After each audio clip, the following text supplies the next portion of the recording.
Part 1. Introduction plus Why Now? The question of timing. Imagine for a moment that everything we feared about 3I Atlas was wrong. Not just a little wrong, but catastrophically and wondrously wrong. What if this interstellar visitor barreling through our solar system isn't an inert probe, nor a lifeless shard of cosmic debris, and certainly isn't ignoring us? What if 3I Atlas is exactly what the boldest among us barely dare to whisper? A mothership, a vessel of deliverance, an invitation to join something far larger than ourselves. Today we explore the most explosive thought experiment in the history of 3I Atlas research. We are going to ask the questions that change everything. What happens if they are friendly? What if they came specifically to free humanity from our limitations, our conflicts, our self-made prisons? And, more importantly, what happens to us? Over the next 2 hours, we will answer 10 questions that would instantly dominate every conversation on Earth. Why would they choose now? What is the real price of their help? How do we even verify they are telling the truth? And the question that should terrify and thrill you in equal measure: what happens to human identity, human purpose, human meaning when all our struggles simply end? By the end of this episode, you will understand why a benevolent first contact could be more dangerous than a hostile one. You'll see why the gift of limitless technology could unravel us faster than any weapon. And you'll realize that the most important question isn't whether 3I Atlas is friendly, it's whether humanity is ready for friendship. The implications are stunning. The possibilities are endless. And the answers, as you're about to discover, are far more tangled than anyone wants to admit. Stay with me through the final chapters, because what we uncover there will fundamentally change how you see our place in the universe. Before we dive in, do me a favor. Hit the like button and subscribe to the channel. Down in the comments, tell me where you're listening from and what time it is there. And here's the big question of the day. If aliens offered to solve every human problem tomorrow, would you say yes or no? I want to hear your reasoning. All right. Let's begin. Why now? The question of timing. The first question that would detonate inside every scientific institution, every government war room, every philosophical circle on Earth would be devastatingly simple. Why now? Why would a civilization advanced enough to cross the vast darkness between the stars choose this precise moment in human history to reveal itself? The timing isn't just curious, it's suspicious. And in the game of interstellar diplomacy, timing is everything. Consider where humanity stands today. By late 2025, we are technologically capable enough to detect and track interstellar objects, to analyze their composition from millions of miles away, to hold serious debates about their nature and origin. But we are not advanced enough to answer, to communicate, to defend ourselves if necessary. We're in that awkward adolescent phase of civilization, aware of the wider universe, yet still trapped in our cosmic nursery. It is the perfect moment for intervention, if intervention is what they have in mind. Think about that for a beat. We are observable but not threatening, intelligent but not powerful, aware of our limitations, yet unable to transcend them alone. From an outside perspective, we are ripe for contact. The question is whether that contact represents opportunity or vulnerability. Some researchers would point immediately to our current state of global crisis as the trigger. Climate change, accelerating beyond our control mechanisms. Nuclear weapons proliferating, despite decades of disarmament efforts. Advanced artificial intelligence developing without adequate safety frameworks. Biodiversity collapse, threatening ecosystem stability worldwide. Perhaps 3I Atlas isn't responding to our achievements, but to our distress signals. the cosmic equivalent of an emergency beacon we didn't realize we were broadcasting. The psychological impact of this moment would be profound. Humanity has spent the last century seesawing between technological optimism and existential dread. We've built machines that can think, weapons that can erase continents, and communication systems that connect billions of minds. Yet we've also created problems that seem insurmountable within our current paradigms. Wars persist despite unprecedented global connectivity. Poverty endures alongside unimaginable wealth. Diseases devastate populations even as medical science performs miracles. We are, simultaneously, the most powerful and the most powerless we have ever been. Enter 3i Atlas precisely at this inflection point. Not too early, when we would lack the conceptual frameworks to grasp what they are offering. Not too late, when we might already have destroyed ourselves or evolved beyond the need for outside help. Right now, when hope and despair are balanced on a knife's edge, when the offer of salvation would be most appealing and most transformative. But there is a darker reading of the timing we can't ignore. Advanced civilizations do not make casual decisions. They don't stumble into first contact by accident. If 3i Atlas chose now, it chose for strategic reasons. Perhaps they have been watching us for decades, centuries, monitoring our development by means we cannot detect, waiting for the optimal moment when we are desperate enough to accept help and organized enough to be useful partners or subjects. The historical parallels are chilling. Every empire that ever expanded knew the value of timing. You don't conquer a civilization at its peak. You conquer it in crisis.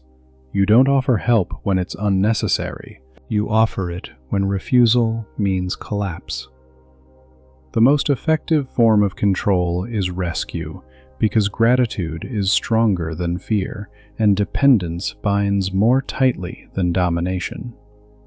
Consider the astronomical timing as well. Atlas entered our solar system during a period of unprecedented human attention to interstellar objects. The discovery of Oumuamua in 2017 sparked a revolution in how we monitor extrasolar visitors. Our detection networks, our analytic capabilities, and our public engagement with these phenomena all reached critical mass just as 3i Atlas arrived. Coincidence? Or calculation? Maybe they've been waiting for us to reach this specific threshold of awareness. There's no point revealing yourself to a civilization that can't perceive you, that lacks the instruments and institutions to recognize what it's seeing. But show up after they've started looking up, after they've already tasted the possibility of contact through previous detections, and suddenly your arrival feels inevitable rather than shocking. You're not forcing contact, you're answering an invitation. The timing also coincides with humanity's first serious attempts at interstellar communication and exploration. Our radio signals have been leaking into space for over a century. Our deliberate messages to the stars, like the Arecibo message and its successors, have been sailing through the cosmos for decades. Perhaps 3i Atlas is a reply, a civilization saying, "Yes, we received your message, and here we are." The voyage may have taken them years or centuries, but from their perspective, this is the right moment to respond. And yet, there is something subtler about the timing that should give us pause. Atlas arrives in an era of deep human division. We are more connected than ever through technology and more fractured than ever by ideology. No government, institution, or philosophy can claim to speak for humanity as a whole. We have no unified first contact protocol, no agreed-upon framework for responding to an offer of this magnitude. Is that calculated as well? Did they arrive while we are divided because division makes us easier to manage? A unified humanity could negotiate from a position of strength, present a common front, refuse unfavorable terms. A fragmented humanity would become a battleground of factions vying for alien favor, each hoping to gain advantage over its rivals by accepting whatever 3i Atlas offers first. The history of human colonization offers bleak lessons. European powers didn't conquer entire continents through superior firepower alone. They exploited existing divisions, allied with some factions against others, and used local rivalries to dismantle resistances that would have been insurmountable if unified. If 3i Atlas studied our history, they know this tactic, and if they are benevolent, they might be arriving now precisely to keep us from destroying ourselves through these divisions. Or they could be arriving now to exploit those divisions in ways we cannot yet foresee. The question of timing also connects with our evolutionary psychology. Humans are creatures of pattern and story. We seek meaning in coincidence and agency in chance. The mere fact that 3i Atlas shows up during this particular slice of human history would make millions believe the timing must be meaningful, must be intentional, must reveal something about our fate or purpose. That psychological hunger for meaning would create its own reality. Whether 3i Atlas calculated the timing or simply arrived when it arrived, we would interpret it as significant, and that interpretation would shape how we respond, what we expect, what we are willing to accept. Perhaps the most unsettling aspect of the timing is that it's impossible to verify. We can't ask 3i Atlas why they came now and take the answer at face value. Even if they told us, how would we know they were being truthful? Their entire understanding of time, causality, and purpose could be so alien to ours that any explanation would be unintelligible or misleading without intending deceit. We would be left to speculate, to build theories, to project our anxieties and hopes onto their actions. The timing of their arrival would become a Rorschach test, revealing more about our psychology than about their intentions.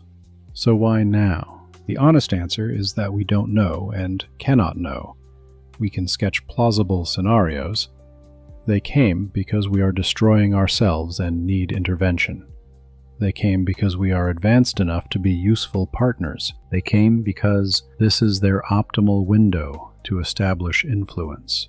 They came because we are finally looking, and their reply has only just arrived. Or perhaps they came now simply because now is when they came, and our search for meaningful patterns in their timing is just another expression of our need to believe the universe cares about us. But that is where every analysis of 3i Atlas as a benevolent force begins, with the timing.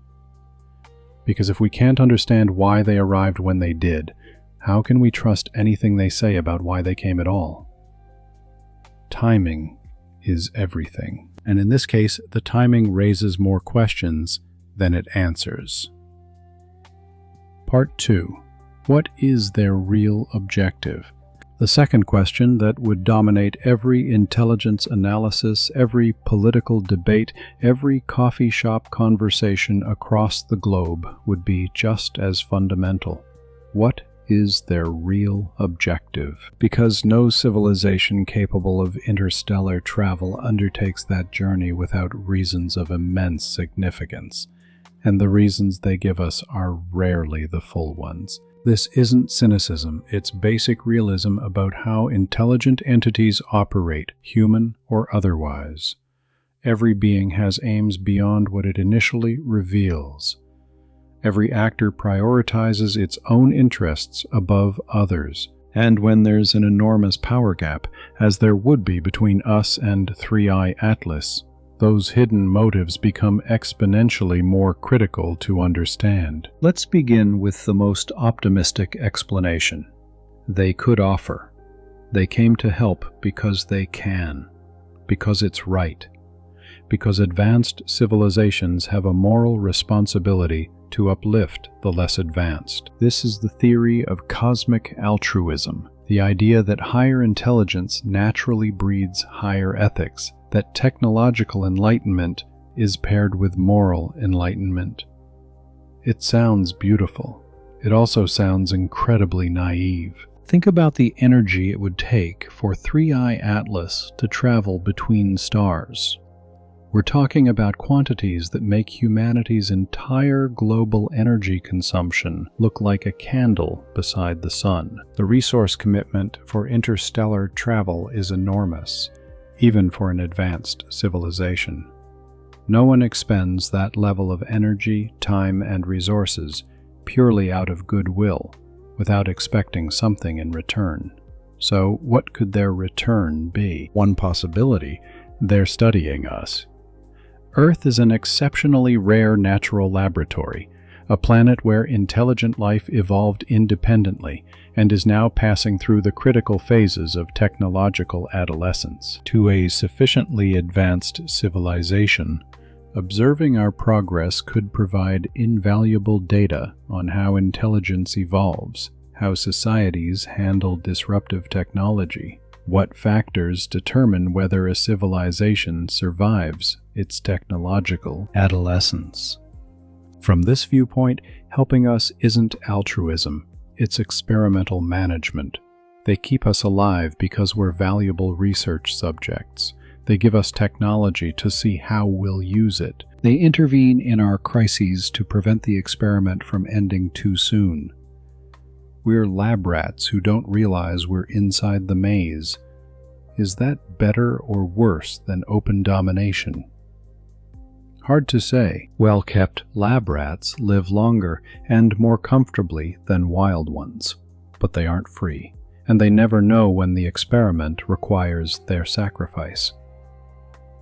Another possibility: they're recruiting us. Advanced civilizations might face challenges we can't even imagine. Perhaps there are threats in the galaxy that demand coalitions of multiple species. Perhaps there are galaxy-scale projects requiring manpower even advanced civilizations can't muster alone. Perhaps there is war, competition, conflict, on scales that make our global disputes look like playground fights. In that scenario, 3i Atlas isn't here to save us for our sake. It's here to enlist us for theirs. The technology they offer, the help they extend, it's all investment in future allies, soldiers, or workers. They're uplifting us rapidly because they need what we can eventually provide. What could we provide? Possibly cognitive diversity. Humans think differently from any other species because we evolved under unique pressures. That mental diversity might be valuable for solving problems that homogeneous civilizations can't. Or maybe it's our creativity, born of scarcity and struggle, our knack for lateral thinking, shaped by evolutionary chaos. Or perhaps it's simpler: numbers.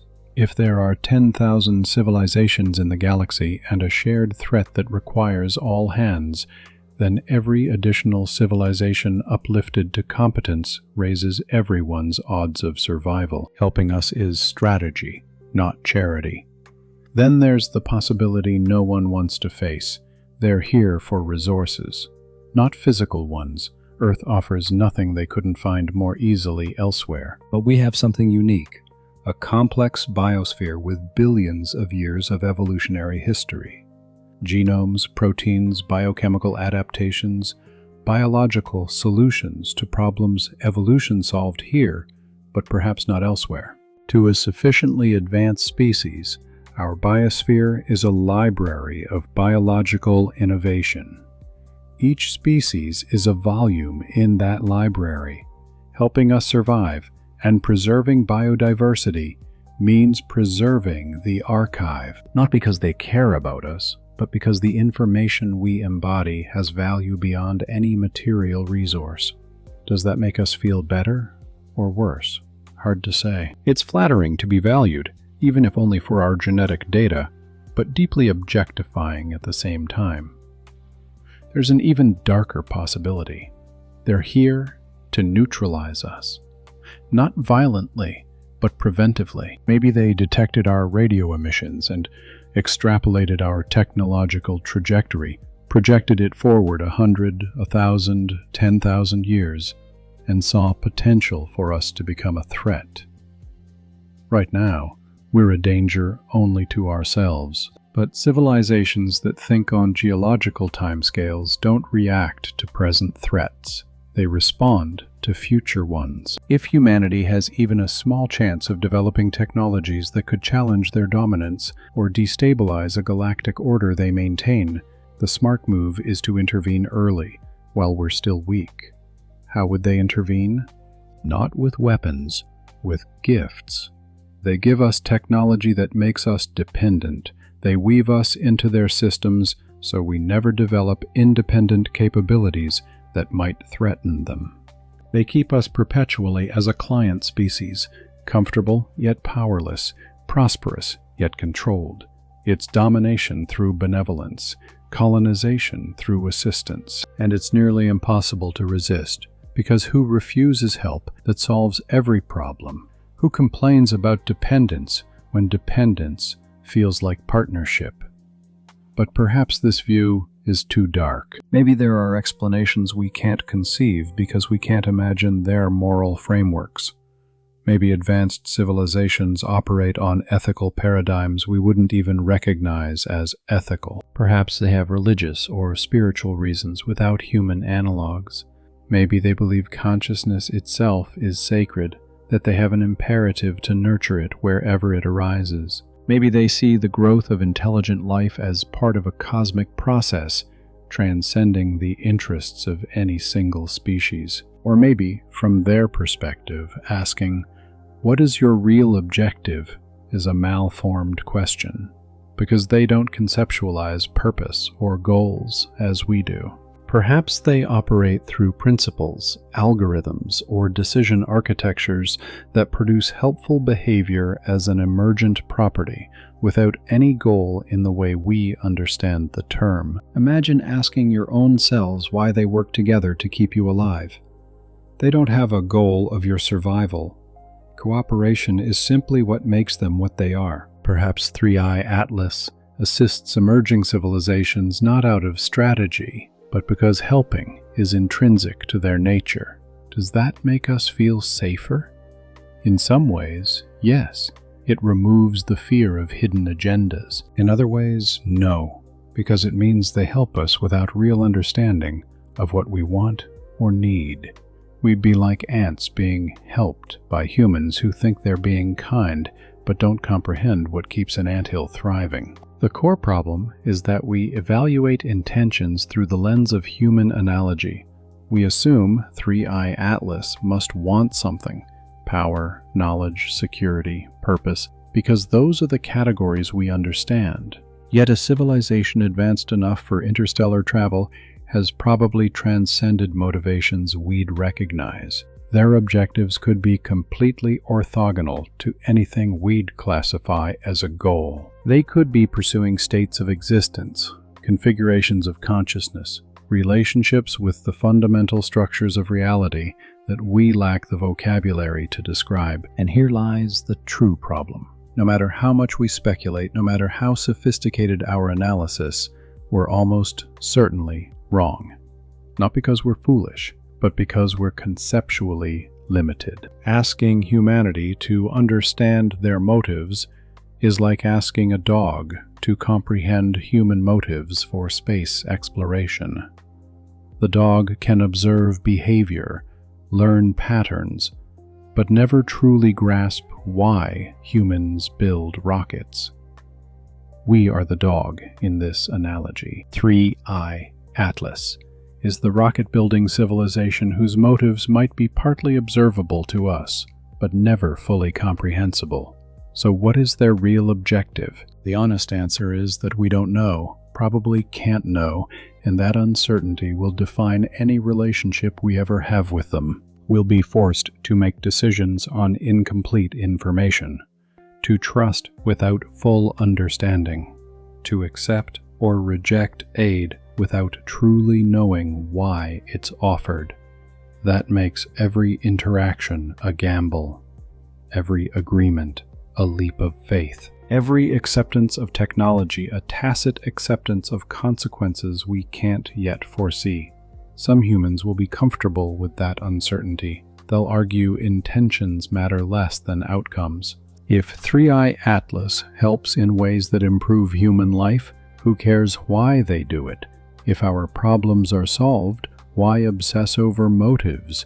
Others will never be comfortable. They'll insist that accepting help without understanding motives is surrendering fundamental agency, that good outcomes achieved through incomprehensible means still leave you open to manipulation, that a relationship built on a massive asymmetry of understanding is never truly healthy. It's always a form of control. Both sides have a point, and the argument between them, whether to proceed without full understanding or resist until we achieve it, would become one of the defining conflicts of the post-contact era. Because ultimately, the question of 3i Atlas's true objective is really a question about how much uncertainty humanity can tolerate. How much not knowing can we live with while making decisions that determine our future? The answer would likely vary individually and culturally. Some people, some societies can function comfortably amid ambiguity. Others require certainty before commitment. 3i Atlas would force us to operate amid massive ambiguity on the most fundamental question of all. Their real objectives would remain opaque, no matter how deeply we investigated, no matter how carefully we analyzed their behavior. We would have to decide collectively whether we're willing to move forward under those conditions. And that decision, more than anything 3i Atlas actually does, might determine whether their arrival becomes humanity's salvation or downfall. Because the real danger isn't that they have a hidden agenda. Every intelligent actor has one. The real danger is that their agenda is unknowable, and we must choose whether to act anyway or to freeze in the face of the incomprehensible. That is the true question, and it has no good answer. Part 3. How do we verify their claims? The third question that would keep scientists, philosophers, and any thinking person awake at night is practical yet deeply unsettling. How do we verify their claims? Because if 3i Atlas arrives offering help, making promises, laying out explanations of who they are and what they want, we need a way to know whether they're telling the truth. And that's where everything gets exponentially complicated. The core problem is information asymmetry. They know everything about us, can observe us, read our transmissions, study our history. We know nothing about them except what they choose to reveal. Every data point we possess about 3i Atlas comes from 3i Atlas. There's no independent source, no third-party audit, no way to cross-check their statements against an objective reality we can access. It's like someone showing up at your door offering to sell your house for you, and the only information you have about the housing market comes from that person. How do you know whether you're getting a fair price or being completely taken advantage of? You don't. You're operating under total information imbalance, and in those conditions, the better-informed party holds an overwhelming edge. Now multiply that asymmetry by 1,000, 1,000,000, 1,000,000,000. That's the gap between what 3i Atlas knows about reality and what we know. Let's start with verifiable claims, the easy ones. If 3i Atlas says their craft has specific technical capabilities, we can test them. If they say they can cure certain diseases, we can check whether the treatments work. If they promise a technology that does X, we can see whether it actually does X. These checks would be essential, but insufficient. Even if every technical statement they make proves true, that tells us nothing about their intentions, motives, or long-term plans. A con artist can say many true things while hiding the crucial lie. In fact, the best con artists mostly tell truths. That's what makes the pivotal deceit believable. So verifying technical capability tells us they can do what they say. It does not tell us why they want to do it, what they expect in return, or what unrevealed consequences will follow if we accept their help. What about their claims regarding history, society, and standing in the galaxy? How do we verify those? If they say they belong to a galactic federation of 10,000 civilizations, how do we check it? If they claim they've been watching us for centuries, waiting for the right moment to make contact, where is the evidence? We can't travel to their homeworlds to verify. We can't reach out to those other 10,000 civilizations to confirm the Federation's existence. We can't examine their historical records because we can't know whether the archives they show us are complete, curated, or entirely fabricated. Everything we know about their wider context flows from what they tell us, and we have no way to distinguish truth, partial truth, and polished fiction designed to make us comfortable with whatever they're actually doing. Internal consistency would help a little. If their explanations remain consistent over time, if different 3i Atlas representatives tell the same story, if their actions align with their stated claims, that's weak evidence of honesty.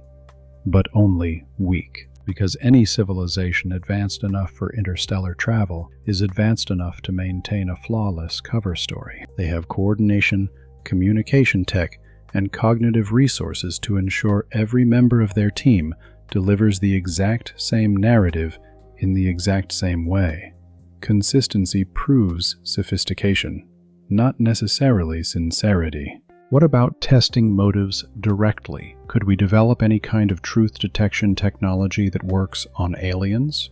Our current lie detection tools, polygraphs, vocal stress analysis, micro-expression reading, depend on human physiology and psychology. They won't translate to aliens whose biology and emotional responses are entirely different. Even if we built a brain scanner that could read 3i Atlas thoughts directly, how would we know we were interpreting the scans correctly? Their cognition might be so fundamentally different that what registers as truth in their minds doesn't map to what we recognize as truth in ours. Here's the truly twisted part. They probably know this limitation. They likely understand we can't verify their statements independently, which means that if they're dishonest, they know they can get away with it. And if they're honest, they know we can't know they're honest, creating its own communication problem. Imagine being in 3i Atlas's position. You're genuinely benevolent, genuinely here to help, but you know humans can't verify your claims. You know they'll doubt your motives. You know some will reject your aid based on understandable but mistaken paranoia. How do you convince a species you're trustworthy when there's no framework to verify trustworthiness? Do you simply hope enough people take a leap of faith? Do you demonstrate goodwill through action and hope consistent behavior eventually builds trust? The problem is that the very same strategies a benevolent alien would use to earn trust are the strategies a malevolent alien running a long con would also use. Help without asking for anything. Be consistent. Be patient. Demonstrate impressive but non-threatening capabilities. Provide benefits before introducing costs. Both profiles, benevolent and patient predator, look identical at the start. They diverge only later, after dependence and trust are established. By then, it's too late to change course. Some humans would argue for the precautionary principle. When you can't verify claims and the stakes are existential, assume the worst-case scenario and act accordingly. Refuse engagement with 3i Atlas until we can independently verify their intentions, which may mean refusing engagement forever, because such verification could be impossible. Others would argue the exact opposite. When you can't verify claims and the stakes are existential, you must make a bet. Rejecting potentially life-saving help because you can't be 100% sure of the helper's motives is letting the perfect become the enemy of the good. Yes, there's risk in accepting, but there's also risk in doing nothing while facing climate change, nuclear proliferation, and biodiversity collapse. Both positions are logically defensible and completely incompatible. The rift between them would trigger massive conflict among humans. This isn't a tidy philosophical dispute. It's a disagreement about what action to take in the face of a never-to-be-repeated opportunity. Here's the truly dark twist. Atlas would know we're divided. They'd see our debates, understand that some trust while others suspect. If they were manipulative, they'd weaponize the split, offering technology to factions willing to accept it, creating a situation where those who say yes gain an edge over those who say no. Even skeptics would feel pressure to accept, not because they trust 3i Atlas, but because refusing means falling behind, while other humans leverage alien tech. It becomes an arms race, where the arms are unverified claims accepted as true. Could we establish international standards of verification? Some agreed-upon protocol for what tests 3i Atlas must pass before we trust them? In theory, yes. In practice, who sets the standards? What human institution has the legitimacy to speak for the entire species on what counts as sufficient verification? The United Nations lacks enforcement teeth. Individual governments have clashing agendas. Scientific bodies lack political power. We'd likely end up with multiple competing standards. Some countries set a high bar, others set a low one. Atlas goes where the bar is lowest. Those countries gain early access to alien tech, which grants a massive advantage, which pressures other countries to lower their standards to compete. It's a race to the bottom on verification, driven by human competition and ripe for exploitation. So how do we verify their claims? The honest answer is that, for the most part, we can't. We can verify narrow technical assertions. We can test internal consistency. We can observe whether actions match words over time. But the big claims, the crucial ones about intentions, long-term consequences, and place within a broader galactic context, remain largely unverifiable. We must decide how much uncertainty we're willing to tolerate. Do we require 95% confidence before trusting? 80? 50? And how do we even measure those percentages when the probabilities themselves can't be quantified? Different humans will give different answers, shaped by risk tolerance, philosophical worldviews, personal experience with trust and betrayal, cultural approaches to dealing with powerful outsiders. That diversity of responses could be a strength. It means we don't bet the entire species on a single strategy. Some groups accept, others decline. If the acceptors are wrong, the decliners survive to preserve an independent humanity. If the decliners are wrong, the acceptors gain benefits and might eventually persuade the skeptics. Or that diversity could be a fatal weakness. It divides us against ourselves, creates conflicts the Atlas can exploit, and guarantees we never present a unified human response to their offer. The verification problem circles back to the limits of knowledge. We cannot know with certainty the intentions of another intelligent being, not even those of another human. We infer from behavior, look for alignment between words and deeds, and build trust gradually through repeated interaction. With 3i Atlas, the stakes are higher, and the timeline for gradual trust building may be a luxury we don't have. Our problems demand solutions now. Waiting decades to verify 3i Atlas's trustworthiness could mean that by the time we're sure, it's too late for their aid to matter. We're forced into an impossible philosophical game. Acting without sufficient knowledge risks catastrophe. Waiting for sufficient knowledge guarantees lost opportunity. There's no optimal strategy because both risks are existential. Perhaps the lesson is epistemic humility, an acceptance that we will operate under radical incompleteness no matter what we choose. Our verification will always be partial, our trust always provisional, our decisions always wagers rather than certainties. Some will find this intolerable and demand a certainty that cannot be provided, rejecting any interaction with 3i Atlas until impossible standards are met. From their perspective, that's appropriate caution. Others will accept uncertainty as inevitable, proceeding despite imperfect verification because the alternatives are worse. From their perspective, that's appropriate pragmatism. And 3i Atlas, watching us wrestle with these questions, would learn something profound about humanity. That we value verification while recognizing its limits. That we want to trust while keeping the wisdom to doubt.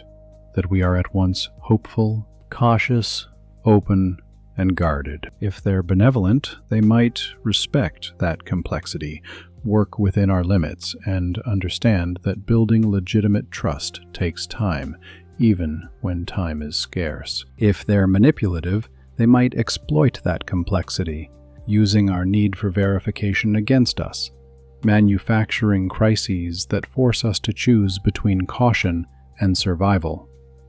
Either way, the verification question doesn't go away. It persists through every interaction, every exchange, every decision about whether to accept the next piece of technology, the next piece of advice, the next proposal to reshape human society along the lines they suggest. We either live with uncertainty or we decline the opportunity. Those are our options, and which we choose individually and collectively will determine the kind of species we become in the era of contact with 3i Atlas. Perhaps humans who can operate under massive uncertainty while maintaining critical judgment are exactly the partners 3i Atlas is looking for. Or perhaps we are exactly the targets cosmic predators prefer, sophisticated enough to be useful, uncertain enough to be malleable. We don't know. We can't know. And that inability to know is a permanent feature of a universe in which we coexist with intelligences vastly superior to our own. Welcome to verification in the age of 3i Atlas, where the only certainties are that certainty is impossible and decisions must be made anyway. Part 4. What happens to global power structures? The fourth question that would send shockwaves through every capital city, every presidential palace, every corporate headquarters, and every institution with any claim to authority is intensely political. What happens to the global power structures? Because if 3i Atlas arrives offering solutions to humanity's problems, they're not merely offering technology. They're offering to fundamentally redistribute who holds power, who makes decisions, and what makes authority legitimate. And those who currently hold power will not hand it over willingly. Let's start with the obvious. National governments would watch their authority evaporate almost overnight. Governmental power rests on several pillars: the monopoly on legitimate force, control of resources, the capacity to deliver services, and the ability to protect citizens from threats. If 3i Atlas offers security better than any army, prosperity better than any economy, and services better than any bureaucracy, what remains of governmental authority? Political leaders would face an impossible choice. Accept help from 3i Atlas, and you become irrelevant. Refuse help while others accept it, and your population abandons you for those who offer the better deal. It's a prisoner's dilemma at planetary scale, and the outcome is predictable. Nearly everyone cooperates, because the cost of not cooperating is to lose power anyway, but faster. Yet cooperation with 3i Atlas destroys the very thing they're trying to preserve. Leaders become managers, not decision makers. They implement decisions made by a superior intelligence they only partly understand. They keep their titles and offices, but the real substance of power is gone. Some leaders would fight this. They would try to maintain independence by refusing 3i Atlas technology, insisting on human solutions to human problems. Those leaders would be hailed as heroes by some segments of their populations, defenders of human autonomy, guardians of dignity against alien dependence. They would also be branded selfish obstacles by others, politicians putting pride above people's well-being, ideologues condemning their citizens to needless suffering because they can't relinquish control. The pressure on resistant leaders would be immense.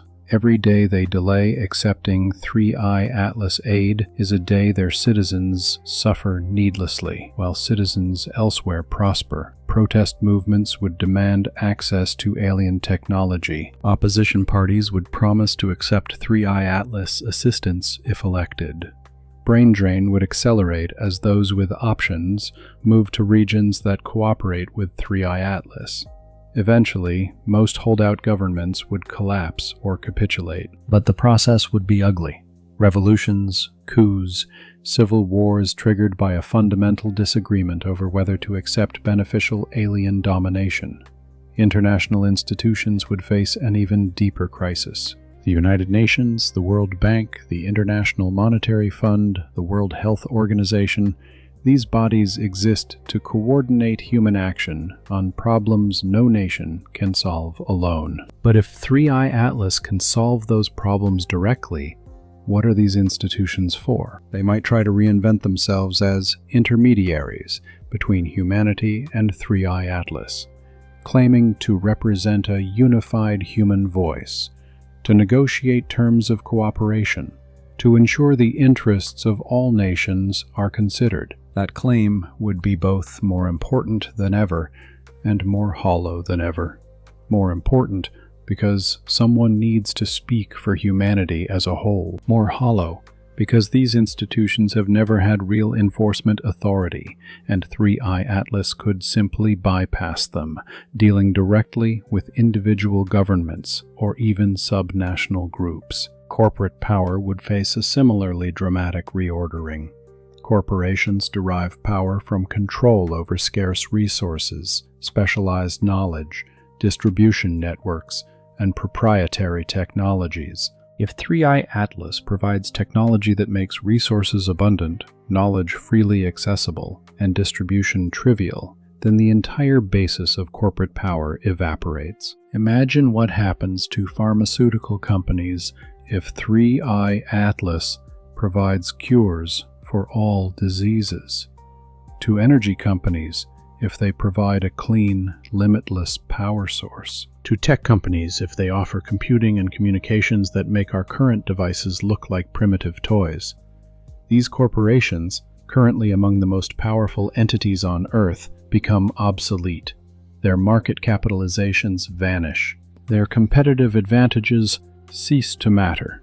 Armies of lawyers cannot defend patents against technology that renders those patents irrelevant. CEOs and shareholders would face an unprecedented loss of wealth, not gradual, like a recession, but catastrophic, like a total market collapse.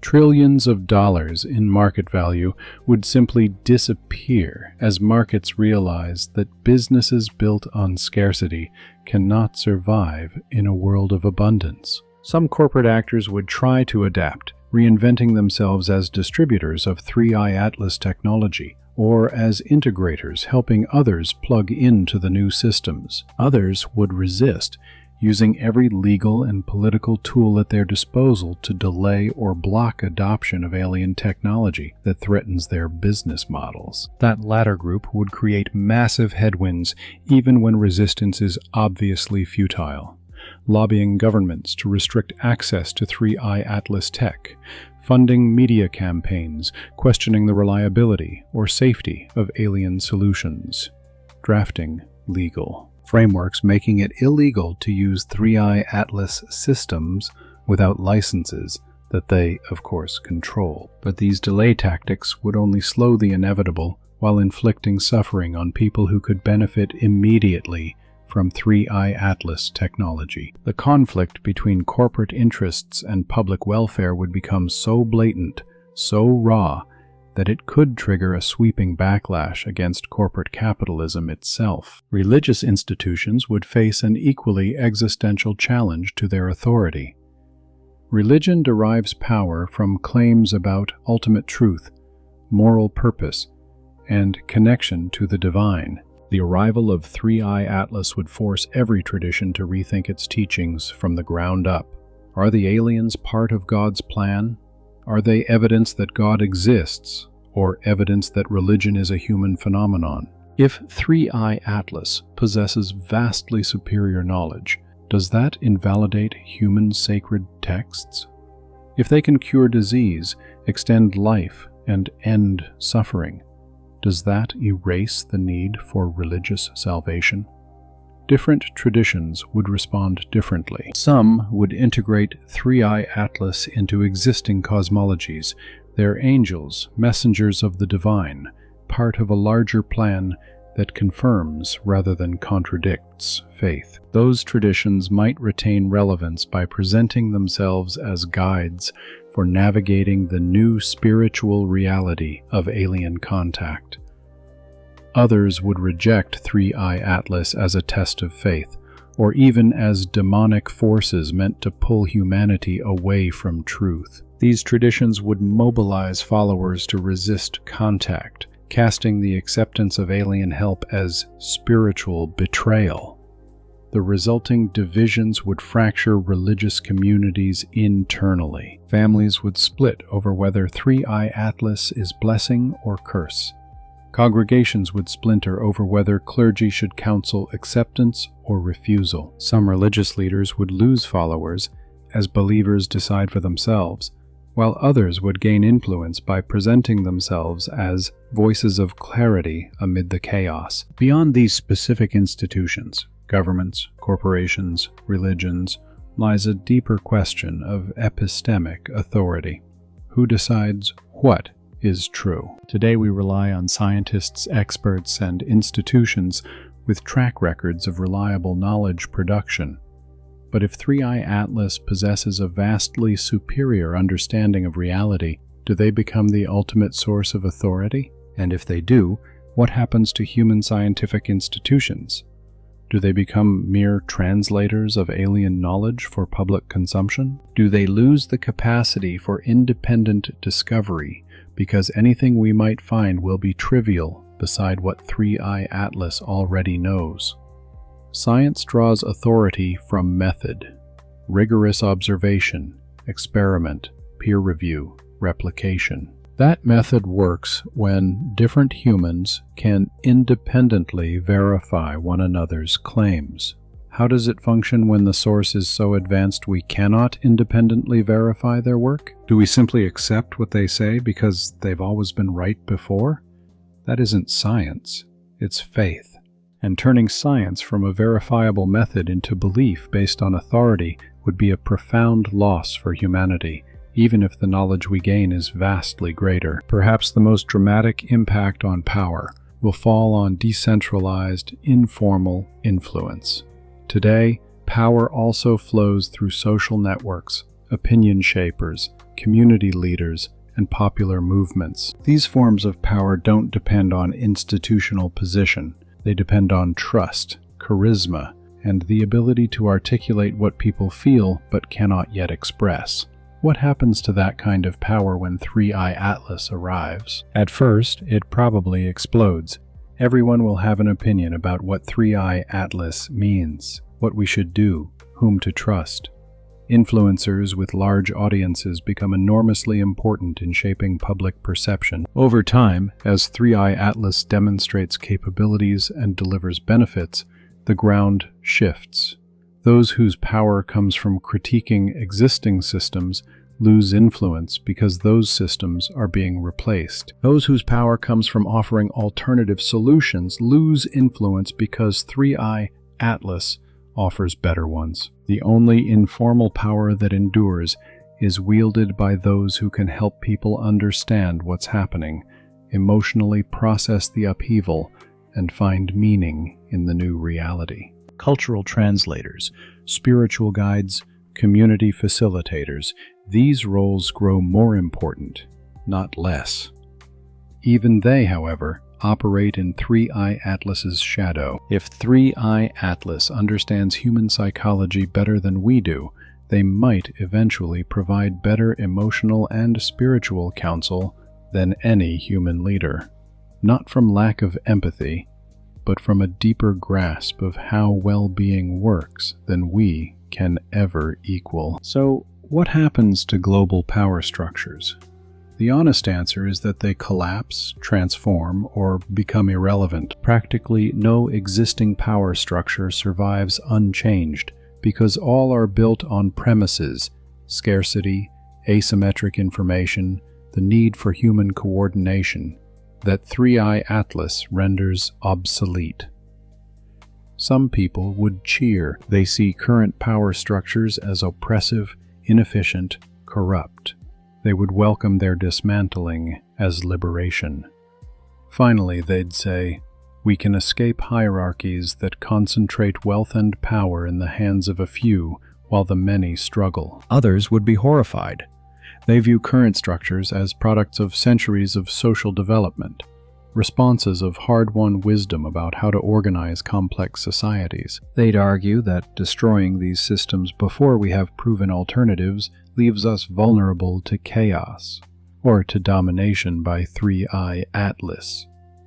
Both perspectives have merit, and the conflict between them, between those who want to accelerate the collapse of old power structures and those who want to preserve them, would become a defining struggle of the early contact era. Here's the uncomfortable truth. What we want may not matter much.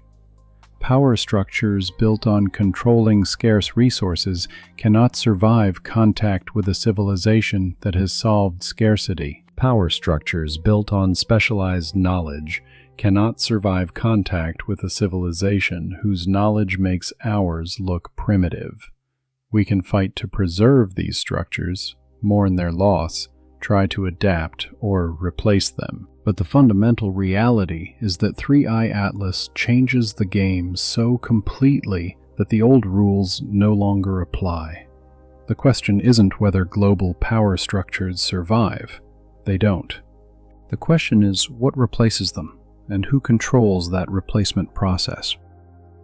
If 3i Atlas controls it, we become a client civilization whose governance structures serve their purposes, whatever those are. If humanity controls it, we have a chance to build new forms of organization that reflect human values, even as we benefit from alien technology. But controlling that process requires maintaining collective agency in the face of a vastly more powerful force offering solutions to every problem we have.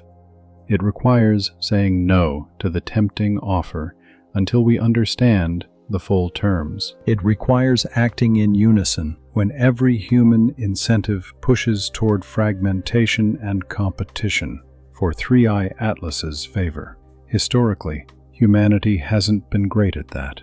When European powers colonized the world, they worked with local elites willing to trade sovereignty for privileged status under the new order. Some leaders resisted, but the cooperating factions usually prevailed because cooperation gave them an edge over their rivals. Will the same happen with 3i Atlas? Will leaders and nations that accept dependence first gain an advantage over those that hold out for independence? If so, the race to become 3i Atlas's favorite would replace all other forms of geopolitical competition. In that race, real authority would not reside in any human institution. It would reside with 3i Atlas, who decides which factions to favor, which requests to grant, and what terms to demand in exchange for assistance. We become subjects arguing over who best serves the new sovereign. And the terrible irony is that this happens not through conquest, but through salvation. We surrender power not because we're forced to, but because what's offered in return, survival, prosperity, solutions to seemingly insoluble problems, feels worth the loss. Maybe that's right. Maybe the power we lose isn't worth keeping. Maybe the structures 3i Atlas dismantles deserved to be dismantled. But we're also losing something subtler, the capacity for collective self-determination, the sense that humanity shapes its own fate, however imperfectly, the dignity that comes from solving our own problems, even when those solutions are partial and costly. That is what's truly at stake in the future of global power structures. Not just who's in charge, but whether anyone human remains in charge of anything that matters. Part 5. What would they actually share? The fifth question that would dominate every scientific conversation, every political debate, every coffee shop argument around the world is intensely practical. What technology would they actually share? Because the devil lives in the details. Saying that 3i Atlas offers technological help is abstract. Specifying exactly which technologies, in what order, under what constraints, that determines everything. Not all technology has the same implications. Some tools are almost purely beneficial, with no obvious downsides. Others are double-edged, solving problems even as they create new ones. And a few, the truly transformative ones, would change humanity so profoundly that it's unclear whether we'd be the same species afterward. Let's start with the obvious: medical technologies. If 3i Atlas can cure disease, extend life, eliminate physical suffering, that would likely be their first offer. It's universally attractive. It's hard to argue against curing cancer, preventing heart disease, or erasing genetic disorders. But even medical breakthroughs come with complications. If they can push human life expectancy dramatically upward, say to 200 years, 300 years, even indefinitely, what happens to social systems built around a lifespan of 70 to 80 years? Pension schemes implode, labor markets freeze because people never retire. Generational dynamics fray as the young wait decades for opportunities held by elders who never age out. And here's the deeply uncomfortable question: who gets access first?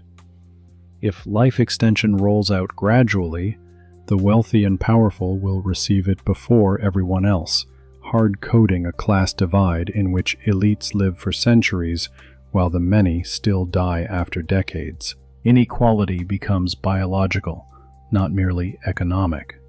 If 3i Atlas insists that everyone receives access simultaneously, how do they enforce that? Do they work through governments that might prioritize loyal citizens? Do they deliver directly to individuals, undermining governmental authority altogether? Do they demand that humanity build a fair distribution system before they release the tech, effectively forcing us to fix our governance problems before they help? Each option has massive implications for power and social structure.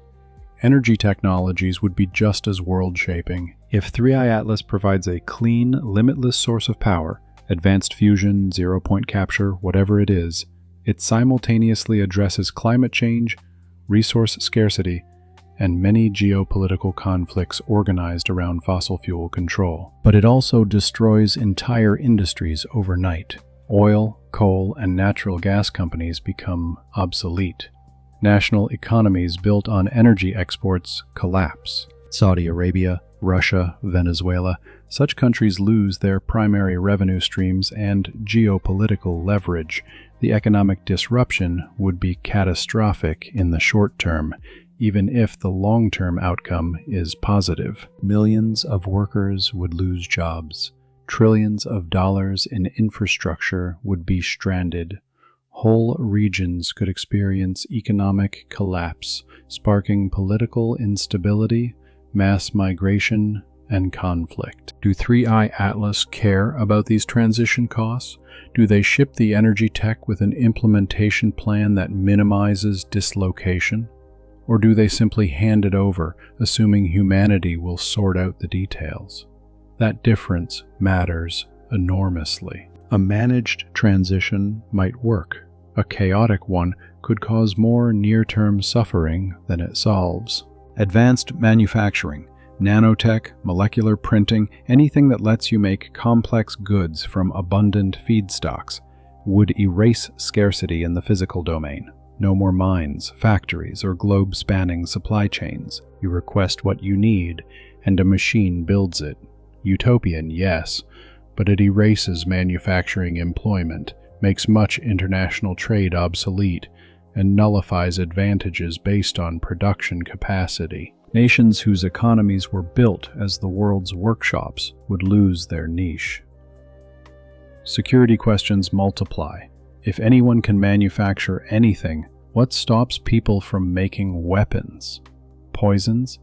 Biological agents? Atlas would have to embed safety controls, forbidden item lists, supervision algorithms, monitoring systems that track what people build, but those controls require surveillance. Someone, Atlas, or a delegated authority, must see what every person does with a fabricator.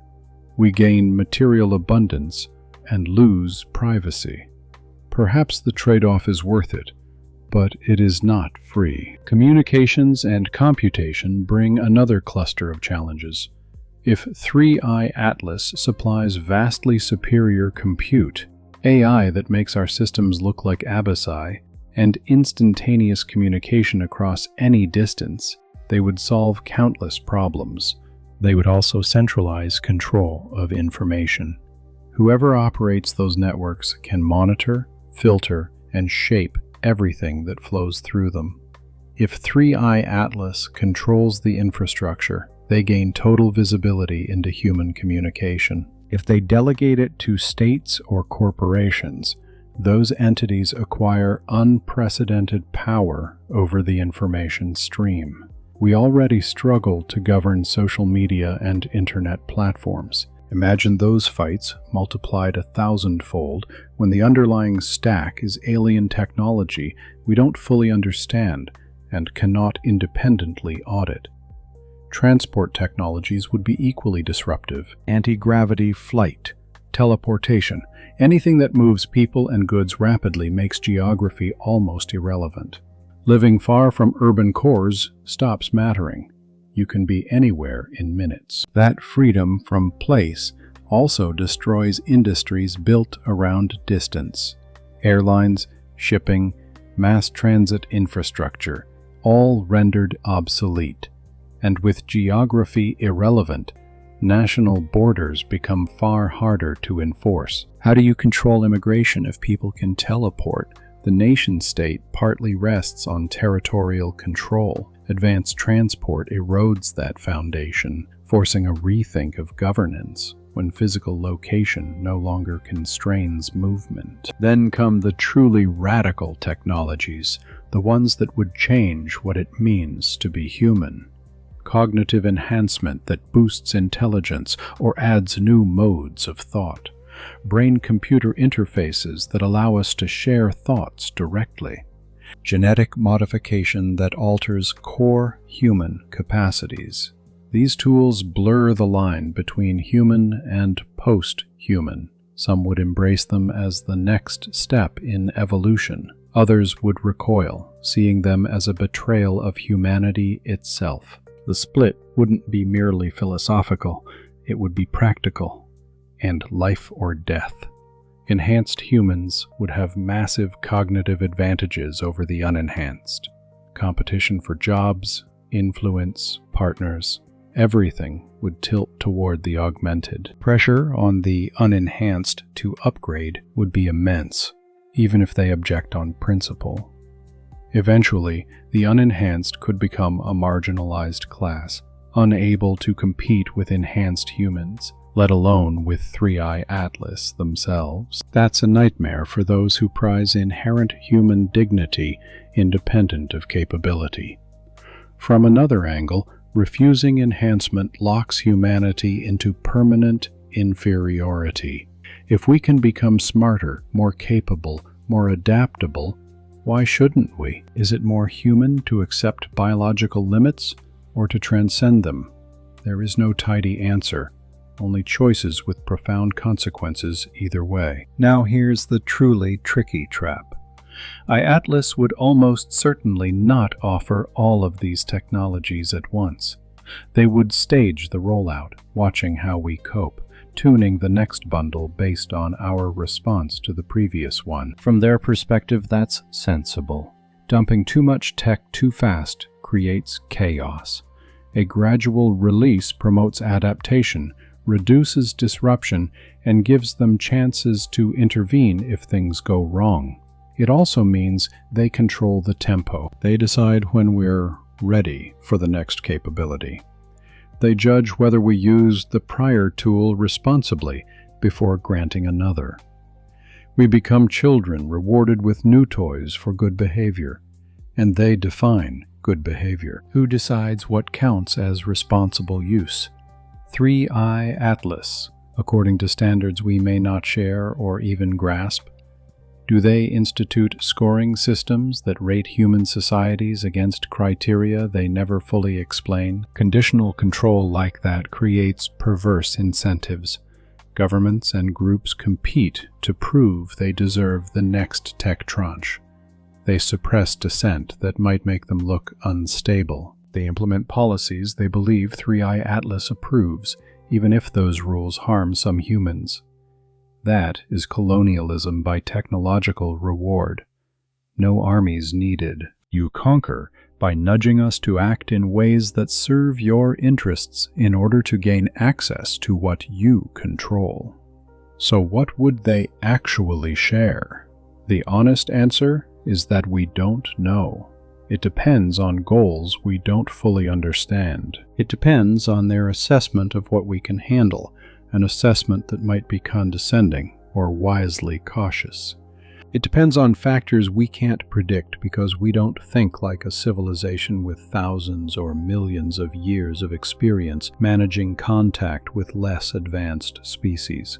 We can speculate that they'd begin with less disruptive tools, medicine that saves lives without overturning social order, clean energy that doesn't provide enough power to enable independent interstellar travel, better communications without full access to their core systems. They would hold back the truly transformative capabilities until we had proven trustworthy, or until dependence is so deep that releasing more powerful tech no longer threatens their position.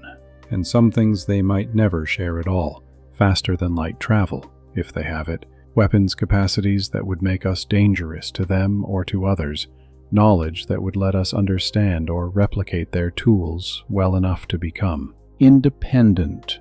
They would share enough to make us prosperous and dependent, not enough to make us peers. Here's the last uncomfortable question. Could we refuse some gifts while accepting others? Could we say yes to medicine but no to cognitive enhancement? Yes to clean energy, but no to surveillance-laden manufacturing? In theory, yes. In practice, probably not. If one nation accepts the full bundle while another cherry-picks, the fully integrated nation gains a massive edge. The pressure to take everything on offer becomes irresistible. That may be the point. By bundling benign with controversial technologies, 3I Atlas ensures full adoption. Refuse the surveillance, and you refuse the medicine. Say no to cognitive upgrades, and you forfeit clean energy. You don't get to pick only the parts you like. It's a brilliant strategy if the goal is comprehensive control. It could also be a sensible strategy if the goal is to ensure humanity doesn't destroy itself by misusing powerful tools without proper safeguards. We can't tell which, and that uncertainty colors every decision about what to accept. Ultimately, the question of what 3I Atlas would share is really a question about what kind of relationship they intend to establish with humanity. A partnership of equals, freely exchanging knowledge, parents managing children, handing out age-appropriate tools, colonizers using alluring tech to manufacture dependence, genuine benefactors giving freely with no strings attached. Each model predicts a different sharing pattern. The pattern we observe, the tools offered and withheld, will reveal which model is closest to the truth. But by the time we've collected enough evidence to know for sure, we will already have accepted so much technology that walking away will be impossible. We'll be locked in, No matter what we discover about their intentions, that is the real genius, or the real danger, of technology sharing as a first contact strategy. It manufactures dependence before comprehension is possible, and once you depend, comprehension becomes almost irrelevant. You need their technology to survive, whether you trust them or not, and that need, more than any threat or promise, is what makes them unassailably powerful. There's also the matter of triage. Even with alien logistics, distribution is never instantaneous. Do we adopt a truly global lottery for life extension doses, or prioritize frontline medical workers, children, or the sickest? Do we weight by population, by need, by contribution, or by simple equality? Every rule creates winners and losers, and therefore political backlash. If 3i Atlas writes the rules, we cede legitimacy. If we write them, we need mechanisms they trust enough to release the tech on our terms. A humane energy transition would require a just transition at planetary scale, rapid retraining, compensation for stranded workers, sovereign debt relief tied to decarbonization, and massive investment in regions whose fossil revenues vanish. If 3i Atlas refuses to underwrite those cushions, the short-term social pain could topple governments faster than the clean power lifts people up. On safety and oversight, there are design choices with civilizational stakes. Fabricators could use privacy-preserving attestation. Devices prove they're following a global allow list without revealing a user's blueprint. Computation networks could expose open protocols and verifiable logs rather than opaque black boxes. Teleportation gates could require multi-party cryptographic keys so that no single actor, human or alien, can arbitrarily shut them down or surveil them. Education changes too. If 3i Atlas release an alien textbook, a compressed curriculum that upgrades human competence in months, who translates, contextualizes, and certifies it? A black box download would create savants without understanding, technicians without theory. A white box release would empower independent discovery and therefore eventual independence, which they may not prefer. Weapons are the line no one wants to cross but everyone worries about. Even purely defensive tools, shields, early warning systems, anomaly detectors, shift the balance of power between states and within them. If such systems are alien-operated services, who audits the update channel? A single, silent patch could flip a shield into a sword or a kill switch without any human's consent. Finally, there's the meta-technology, governance tech itself. Do we receive institutional blueprints, constitutional templates, voting mechanisms robust against manipulation, markets that internalize externalities by design? Or does 3i Atlas view self-governance as a lesson we must learn the hard way, giving us better tools for collectively making choices might be the safest gift of all, and the one least likely to be offered if dependence is the aim. Part 6. How do we preserve human agency? The sixth question that would keep philosophers, strategists, and anyone who thinks seriously about the human future awake at night is the most existential so far.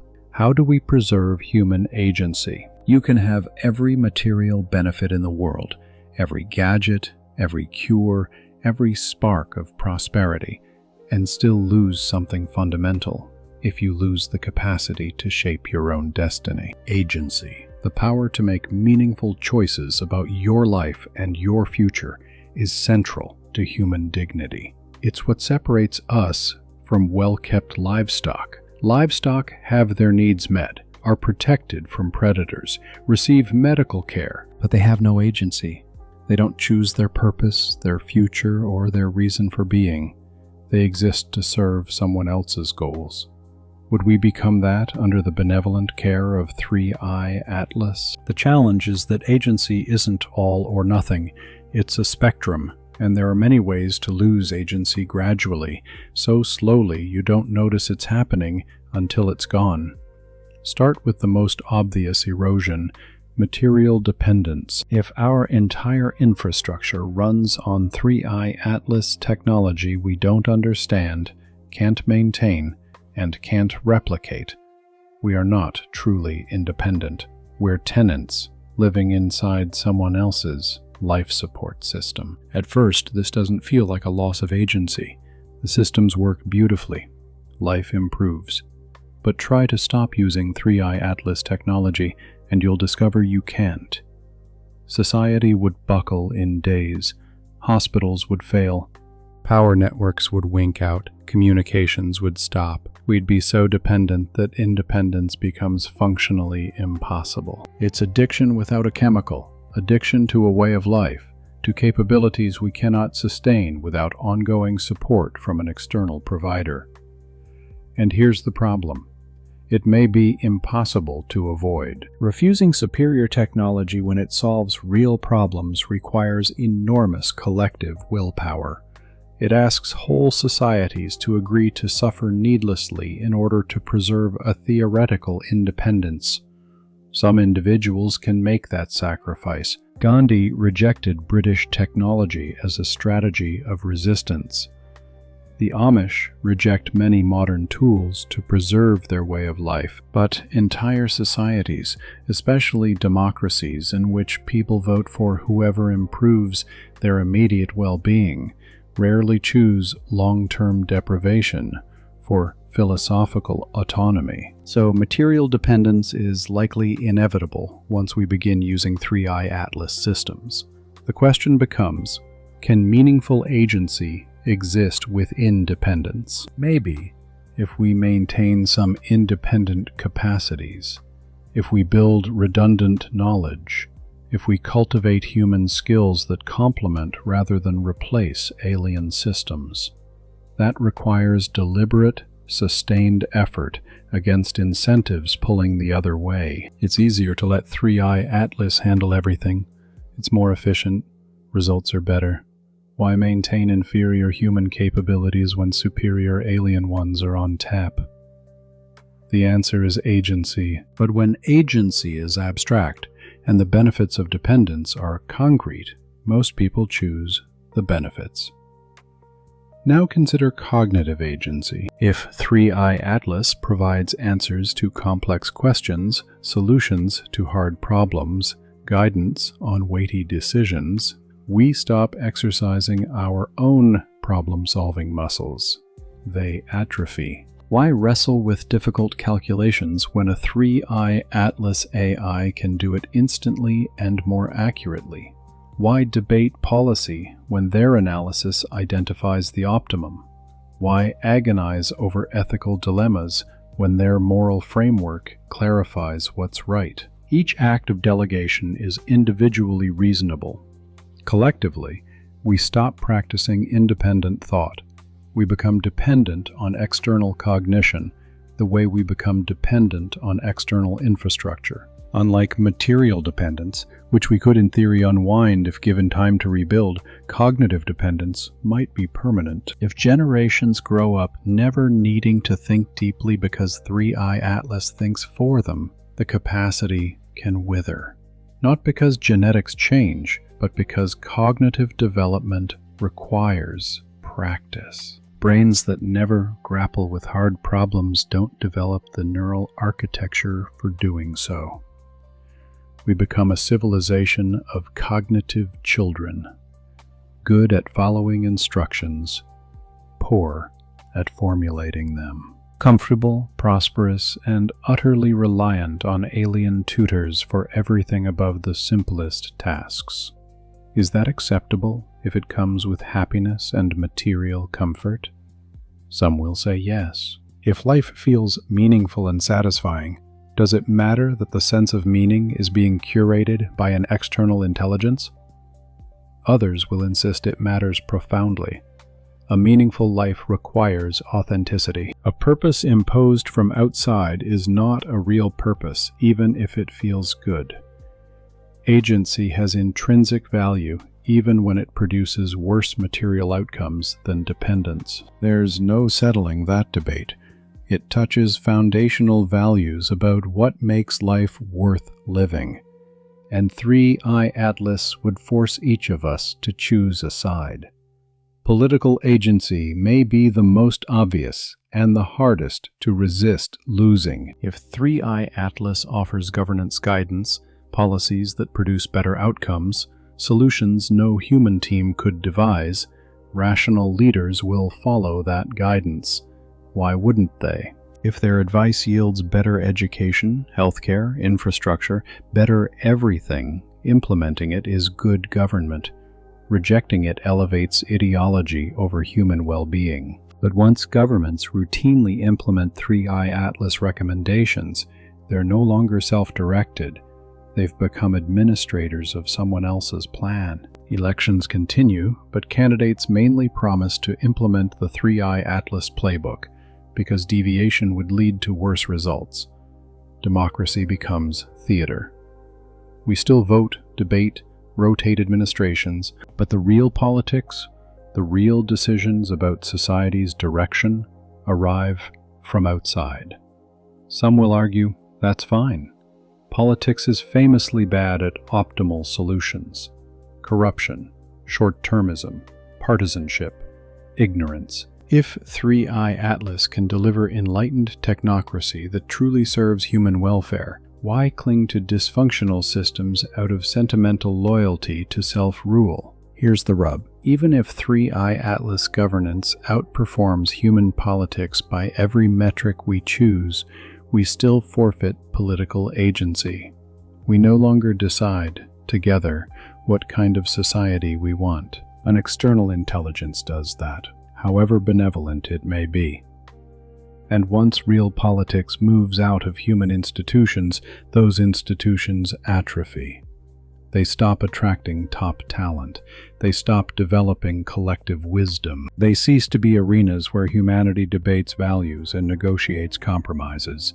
Generations later, we might no longer remember how to do politics at all. The hard-won capacity for self-government, with its methods, norms, and culture, would fade.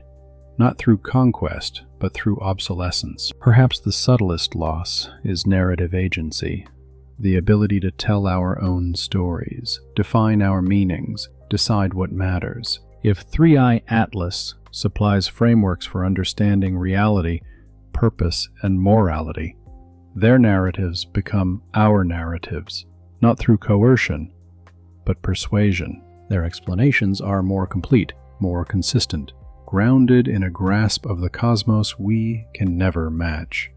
Gradually, human narratives, our myths, philosophies, and faiths, feel primitive by comparison. Atlas need not suppress them. They simply outcompete them in the marketplace of ideas. We become a species that has lost its own stories. Our meanings become derivative of theirs. Our self-understanding comes from them, not from our reflection and imagination. Is that a loss of agency? Not in the practical sense, yet in the deeper sense of cultural autonomy and identity. Absolutely. So how do we preserve agency against these pressures? There's no easy answer, but there are strategies. They're hard, they demand discipline, and they carry costs, but they are possible. First, maintain redundancy. Even as we use 3i Atlas tech, preserve and develop parallel human capabilities. Yes, their medicine is better, but we keep human medical schools. Yes, their power systems are superior, but we maintain human backup grids we understand end to end. It's expensive, it's inefficient, but it's insurance against total dependence. If 3i Atlas ever withdraws support for any reason, we don't collapse instantly. We can carry on, even at a reduced level. Second, Insist on transparency. Don't accept black box technology. Demand explanations. Demand learning pathways. We may never equal their understanding, but we should close the gap as far as humanly possible. Some of their systems may be fundamentally unintelligible to human minds.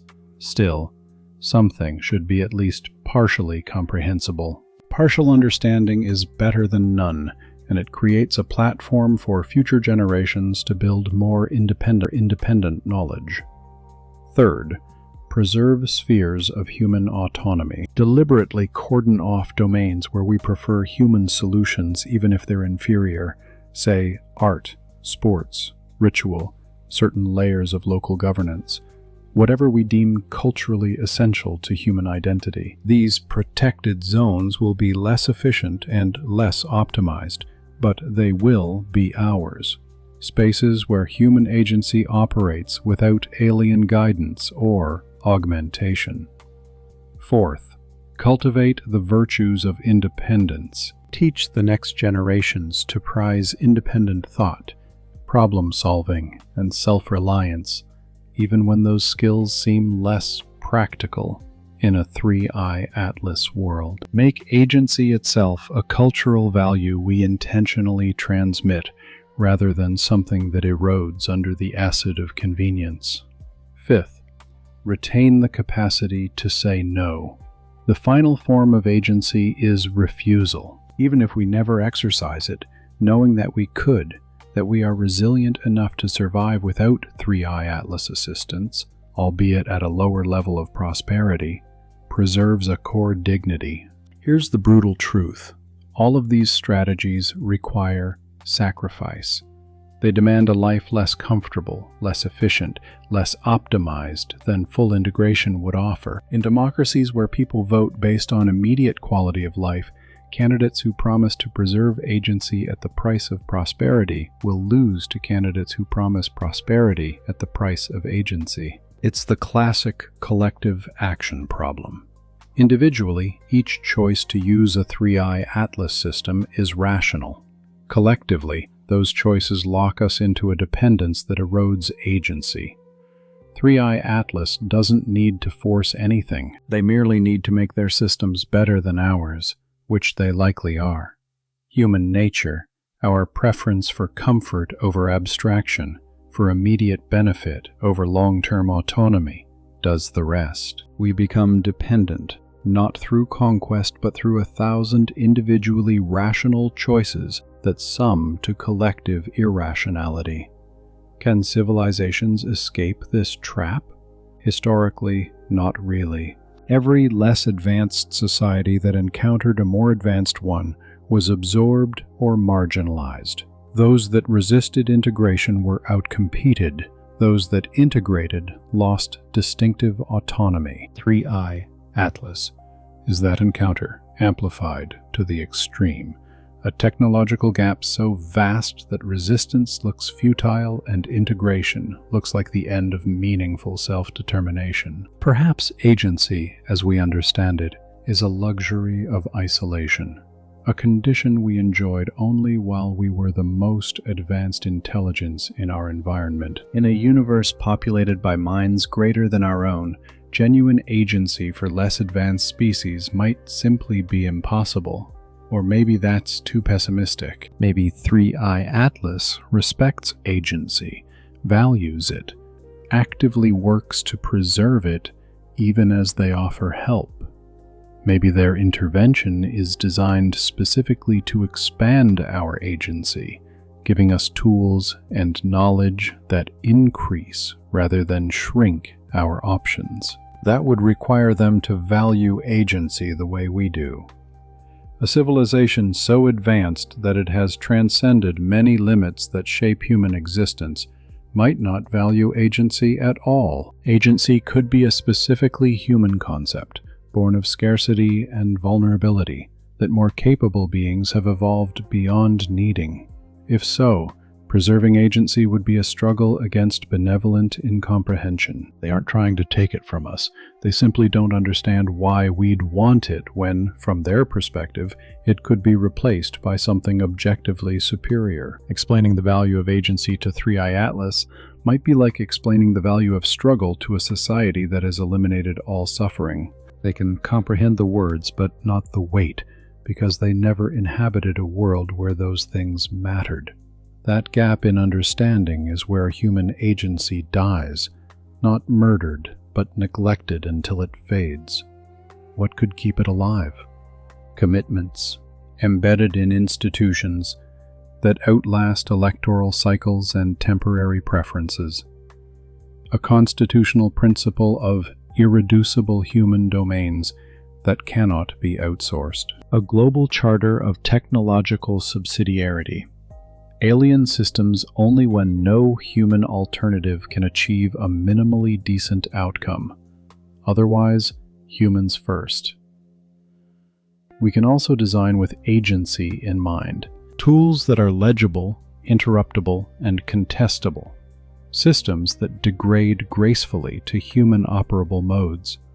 Education that trains not just for competence within alien frameworks, but for the capacity to question, fork, and rebuild them. Most of all, we can practice refusal in small things, so that refusal in large things remains possible.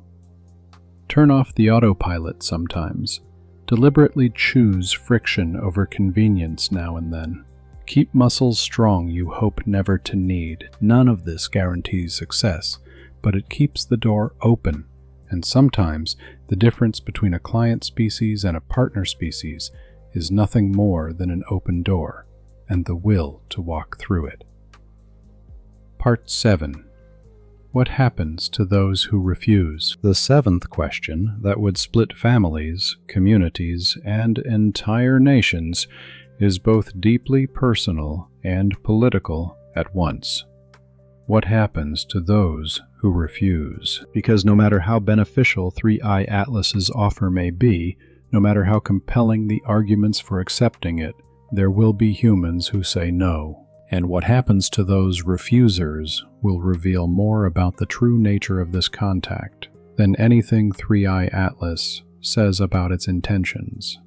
Refusers will come from many backgrounds and for many reasons. Some will refuse on religious grounds, believing that Atlas represents a test of faith, or even demonic forces designed to pull humanity away from the divine. For these refusers, accepting alien help is a spiritual betrayal more serious than any material hardship. Others will refuse on philosophical grounds, arguing that human dignity requires self-reliance, that accepting aid from a superior intelligence reduces humanity to the status of pet or subject. For these refusers, preserving autonomy matters more than any benefit dependence might bring.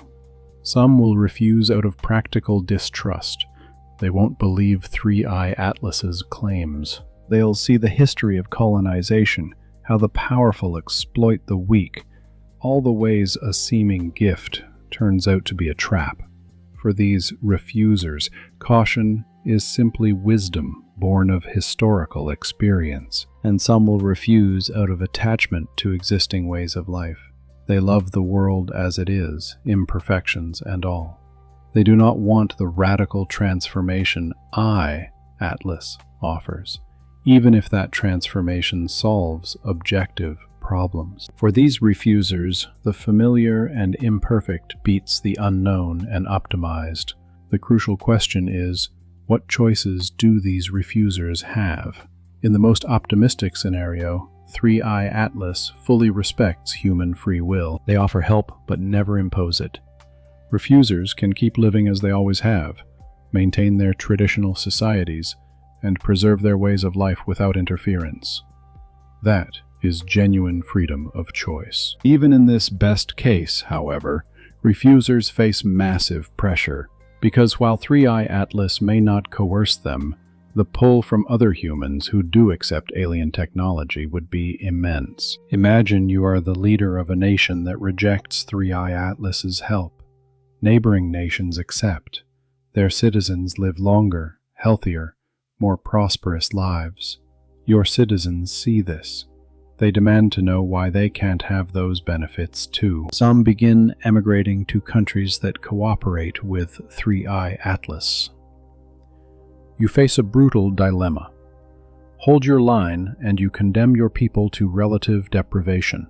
Reverse course and you admit you were wrong, that you sacrificed your citizens' well-being for a principle you could not sustain. The pressure only grows over time. Each year, the gap between accepting and refusing societies widens. Acceptors gain better medical technology, live decades longer, suffer fewer diseases. Refusers age and die on ancient biological schedules, while watching near strangers barely older than them live for centuries. Acceptors solve climate change while refusers still battle droughts, floods, and increasingly volatile weather. Acceptors enjoy clean, limitless energy, while refusers still depend on fossil fuels that are ever scarcer and pricier. How long can refusers hold their convictions against such a widening gulf? Some communities might persevere for generations, like the Amish have maintained their way of life while surrounded by modern tech. But the Amish are small and bound by a cohesive religious code. Entire nations, or the whole of humanity, maintaining refusal against such overwhelming advantages seems far less plausible. Younger generations within refusing societies pose a special challenge. They didn't choose this path. They were born into it. They see peers in accepting societies enjoying benefits they're denied because of decisions made before they were alive. Resentment builds.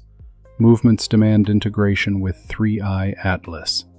Eventually, internal forces topple rejecting governments or force policy change. So even with full respect for free will, long-term refusal is likely unsustainable. Not because 3i Atlas compels compliance, but because competition between acceptors and refusers is so asymmetric that refusers eventually collapse or capitulate. But what if 3i Atlas does not fully respect free will? What if they believe helping humanity is an imperative that transcends individual or cultural preference? They might argue that letting refusers suffer needlessly is immoral. They have the ability to end suffering but choose not to, out of deference to an autonomy that refusers misvalue because they don't grasp what they're declining. It's paternalism, but isn't that the very reasoning we use when children refuse life-saving care, or when the mentally ill decline treatment they need? From this perspective, 3i Atlas might feel justified in helping even those who refuse, not violently, not by destroying their societies, but by creating conditions in which refusal becomes impossible to maintain. Perhaps they provide freely accessible technology that any human can use without government approval. Official refusers then discover their own citizens quietly tapping into 3i Atlas systems. The policy of refusal becomes a fiction leader's mouth while the population ignores it. Or they bundle aid so that rejecting one piece means rejecting all of it. You want medicine but not surveillance? Too bad. They come together. Medical tech requires monitoring infrastructure for safety. You take both or neither. Faced with that choice, most humans take both. The concrete benefit outweighs the abstract concern. Or they simply wait. They don't push or manipulate, they just offer, patiently. They know that, eventually, a crisis severe enough will hit every refusing society. A pandemic that 3i Atlas medicine could stop. A climate disaster their technology could prevent. An economic collapse their systems could stabilize. When that moment comes, when refusers face extinction versus acceptance, they choose acceptance. And iAtlas helps, as they always intended. They just waited until pride and principle yielded to necessity. That isn't coercion, technically, but it isn't free choice either. It's decision architecture in which every pressure flows one way and the alternative is catastrophe. Then there's the darker scenario, one I hope is unlikely but cannot be dismissed. What if 3i Atlas sees refusers as a problem to be solved? Not from malice. Perhaps, from their viewpoint, separated refusing societies create risk. They might develop dangerous technologies while trying to compete with 3i Atlas systems. They might destabilize the global order 3i Atlas is trying to build. They might suffer in ways that impose a moral obligation to intervene.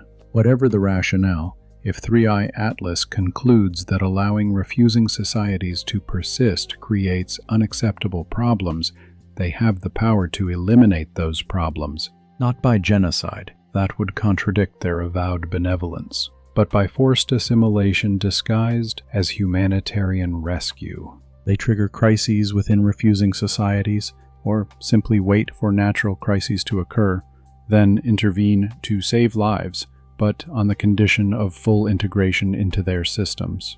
Once integrated, refusers can no longer maintain autonomy. They've been helped into submission. It's colonization via humanitarian emergencies, a historically proven technique. If 3i Atlas has studied human history, they know it works. Here is the moral hard case. Would it be wrong for 3i Atlas to do this? If they are genuinely acting for our good, if refusers are genuinely suffering needlessly due to superstition, stubbornness, or misunderstanding, is forced intervention truly immoral? We say autonomy matters, that the right to refuse is fundamental. Yet we also intervene in many situations where people make choices we deem harmful to themselves. Seatbelt laws. Involuntary psychiatric holds. Removal of children from abusive parents. Every society balances autonomy against harm. Atlas would face the same balance, but at civilizational scale. Do they honor humanity's freedom to make collectively bad choices that cause suffering, or do they intervene paternalistically because they have the wisdom and capability to override our decisions? There's no philosophically pure answer, only choices with different costs. From a human perspective, especially for those who prize autonomy above all, any forced imposition would be a betrayal. It reveals that 3i Atlas's benevolence is conditional. We will help you, but on our terms. Your consent is preferred, not required. That transforms the relationship.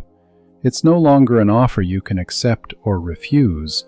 It's an inevitability you can accept gracefully or resist futilely, but that arrives either way. There's another dimension. Individual refusers within accepting societies. What happens to a person living in a nation fully integrated with 3i Atlas who personally wants to stand apart? Can they opt out, decline Atlas medicine, power, and enhancements? In theory, perhaps. In practice, likely not. Once society's infrastructure runs on Atlas systems, opting out means opting out of society. You can't ride public transport powered by 3i Atlas tech. You can't access the internet that flows through 3i Atlas networks. You can't hold jobs that require interaction with 3i Atlas systems. You become a non-citizen, in effect, unable to function within the surrounding society. Some will try anyway, building intentional communities of refusers, modern Amish variants, striving to maintain an uncontaminated humanity in the shadow of alien contact. These communities would struggle mightily, but some might endure. They would also be seen as quaint, nostalgic, stuck in the past. Future generations would study them as anthropological curiosities. Look, this is how life was before 3i Atlas. They suffered diseases we cured 100 years ago. They died after 70 years instead of centuries. How sad it must have been. refusers become living museums of human obsolescence, respected perhaps, even protected as cultural heritage, but pitied as well. Their refusal framed as a curious choice to forego obvious blessings for principles most people no longer value. Is that fate acceptable to refusers? For some, maybe, if you believe strongly enough that unaltered humanity is worth preserving, becoming a living testament to those values might feel meaningful, even if you're marginalized. For most humans who want to participate in contemporary culture, who want opportunities for their children, who don't want to be regarded as obsolete oddities, the pressure to conform would be irresistible. So what happens to those who refuse? The honest answer depends entirely on how genuinely benevolent 3i Atlas is and how much they value human autonomy. Best case, refusers face massive social and economic pressure but retain the legal right to refuse. Some persevere. Most eventually accept. Difficult, not tragic. In the middle case, refusal is technically permitted but practically impossible. You can say no, but the consequences are so severe that only the most committed ideologues can sustain it. It's chosen suffering, but Atlas would argue the choice is real. Worst case, refusers are eventually assimilated by force, their resistance overcome by engineered crises or by patient waiting until natural crises compel capitulation. Benevolence proves conditional on acceptance, its colonization by inevitable aid. We don't know which path we'd meet. It depends on Atlas's values and methods, things we cannot predict. Knowing that every scenario is possible should shape how we respond to their first offer. If you value autonomy, if you want future generations to retain the right to choose their own path, even if that choice is to refuse obvious blessings, you must negotiate guarantees for refusers from the outset. Make protection of dissent a non-negotiable condition of engagement, because once most of humanity has accepted, once integration is advanced, refusers lose bargaining power. At that point, they're an inconvenience, a problem to be managed, a group to be pressured or outweighted until they yield. The fate of the refusers is, in a sense, the fate of humanity. If 3i Atlas truly allows some humans to refuse, even when coercion would be easier or more efficient, that signals a respect for autonomy consistent with genuine benevolence. But if refusers find that resistance is futile, that every path leads to assimilation, that refusal is tolerated only while it doesn't matter, then we know the benevolence comes with terms. We will help you whether you like it or not, because we know better than you what's good for you. And by the time that truth arrives, it will be too late for the majority who already accepted to reconsider. They will be locked into dependence on systems they cannot replicate, governed by a wisdom they cannot contest. Refusers, if any remain, will stand as witnesses to what was lost. Living reminders that humanity once had a choice, and that many chose a road that led to comfort and powerlessness over struggle and autonomy. Whether their fate is suffering at the margins or flourishing in preserved independence will determine whether 3i Atlas is the savior they claim to be, or the most sophisticated conqueror humanity has ever met. Part 8. The Question of Speed. The eighth question that would spark panic in boardrooms, research labs, and living rooms worldwide is brutally practical. How fast does all of this happen? Because the difference between a transformation that unfolds over decades and a shock that lands in weeks could determine whether humanity adapts or tears itself apart. Speed matters in ways we constantly underestimate. Humans are adaptable, but adaptation takes time. We need to absorb new information, update mental models, adjust behaviors, renegotiate social relationships.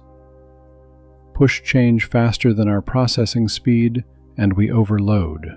If 3i Atlas arrives on Monday, and by Friday every disease is cured, energy is free, and governments are obsolete, humanity gets no time for psychological adjustment. People go into shock. Institutions collapse before they can transform. The social fabric rips because it's being stretched faster than human relationships can absorb. Consider how long it took society to adapt to the internet. Decades of gradual adjustment as the tech spread. We're still wrestling with unintended consequences: disinformation, polarization, privacy erosion. Now imagine shifts 1,000 times deeper, compressed into a fraction of the time. The economic disruptions alone would be catastrophic if they hit too fast. Entire industries become obsolete overnight. Hundreds of millions of jobs vanish. Financial systems, stock markets, currency values, all built on assumptions about scarcity and productivity, suddenly lose their footing. With years to adapt, you can retrain workers, restructure economies, manage transitions. With weeks, you get collapse. No amount of alien benevolence will feed people during a window when food distribution systems fail because drivers lost their jobs, shippers went under, and nobody yet understands how the 3i Atlas logistics mesh actually works. Speed also determines how much control we retain over the process. Slow transformation leaves time to negotiate terms, set safeguards, make mistakes, and correct them. Fast transformation hands every decision to 3i Atlas because we are simply too slow to participate meaningfully. Here's the dilemma. If 3i Atlas goes slowly so we can adapt, people keep suffering and dying from problems their technology could end immediately. Every day of gradual rollout is a day thousands die of curable diseases, a day ecosystems slide past preventable tipping points.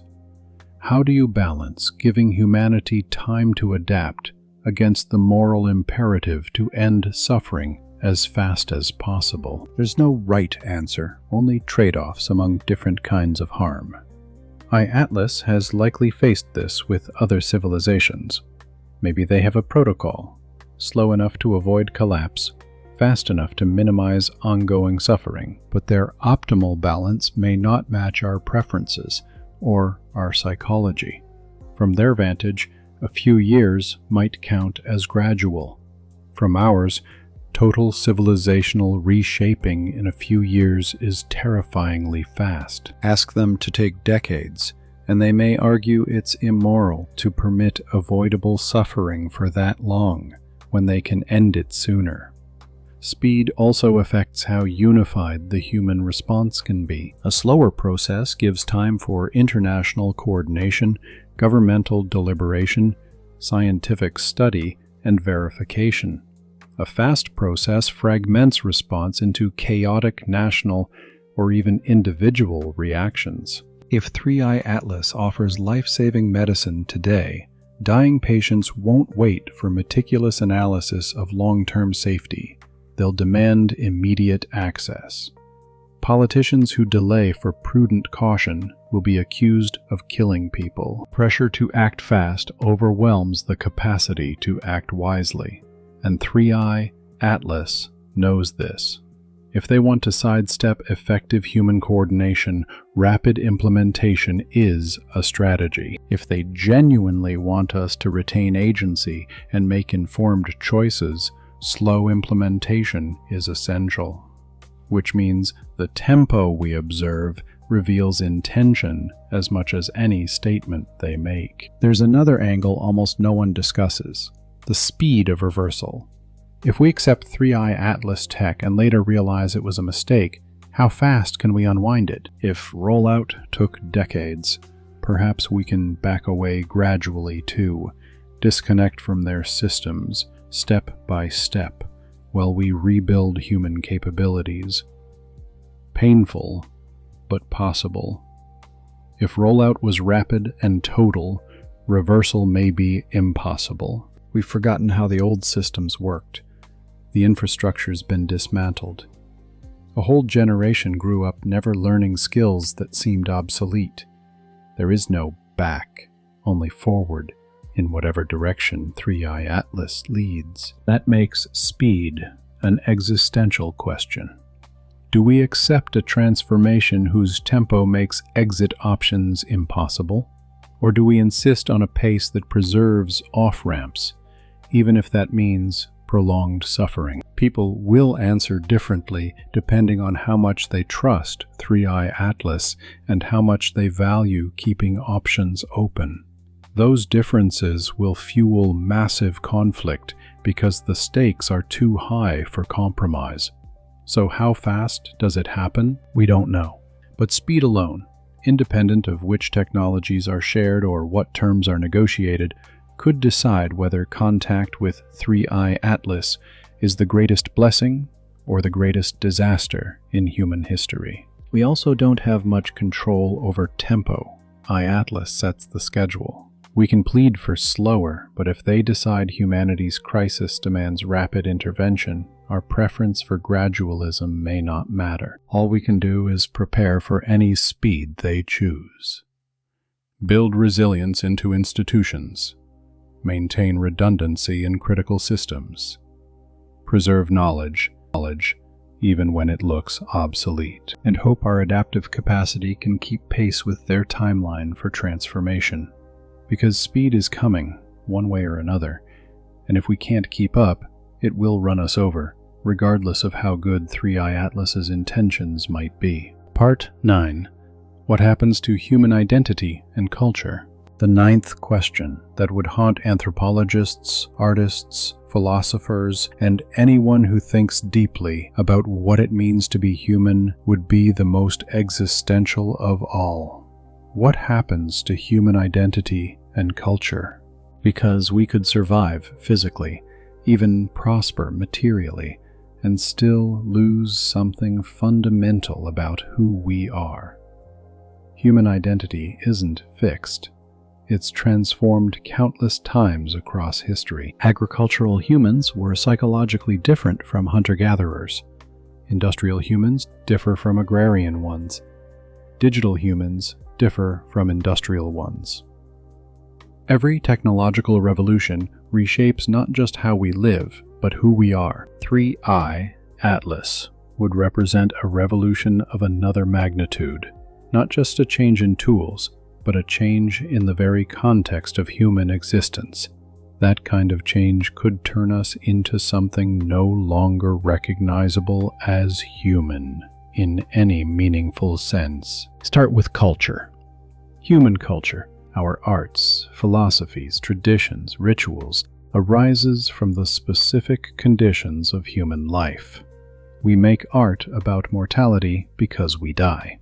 We philosophize about meaning because we struggle to find it. We create traditions to transmit wisdom about surviving the difficulties every generation faces.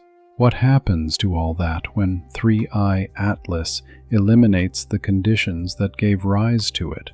Art about mortality becomes obsolete when death is optional. Philosophy about enduring limits loses relevance when limits disappear. Traditions about overcoming hardship lose purpose when hardship itself is erased. Atlas wouldn't have to suppress our culture. It would simply become irrelevant. Our art, our philosophy, our religion all turn into museums of museums, artifacts of an age when humanity was different. Future generations would study Shakespeare, Beethoven, Buddhist thought as historical curiosities, fascinating records of how primitive humans coped with problems that no longer exist. Would new culture arise? Possibly. But it would be so fundamentally different that continuity with the past would break. It would no longer be the evolution of human traditions. It would be something new, built on alien premises. Identity, too, would shift profoundly. Today, human identity is built partly on what we overcome. I'm a person who survived hardship X, achieved goal Y despite obstacles, whose character was forged through struggle. Remove the struggles, remove the obstacles, and those identity narratives collapse. Who are you when there's nothing left to overcome? What's your story when everything comes easily? Some might find new sources of identity. Explorers of the possibilities is Atlas opens. Creators of unimaginable art with alien tools. Philosophers synthesizing human and alien understanding. But many would struggle. Identities built on being providers, protectors, problem solvers would become meaningless when provision, protection, and problem solving are handled by superior systems. The sense of self erodes along with the capacity to contribute meaningfully. Cultural differences that now define human groups might vanish too. Japanese culture differs from Brazilian culture partly because of geography, history, and unique challenges. But if 3i Atlas homogenizes conditions, if everyone has equal access to the same resources and technologies, if geography no longer matters, those distinctions would fade. Not instantly, but over generations. As the unique conditions that produced cultural diversity disappear, cultures converge.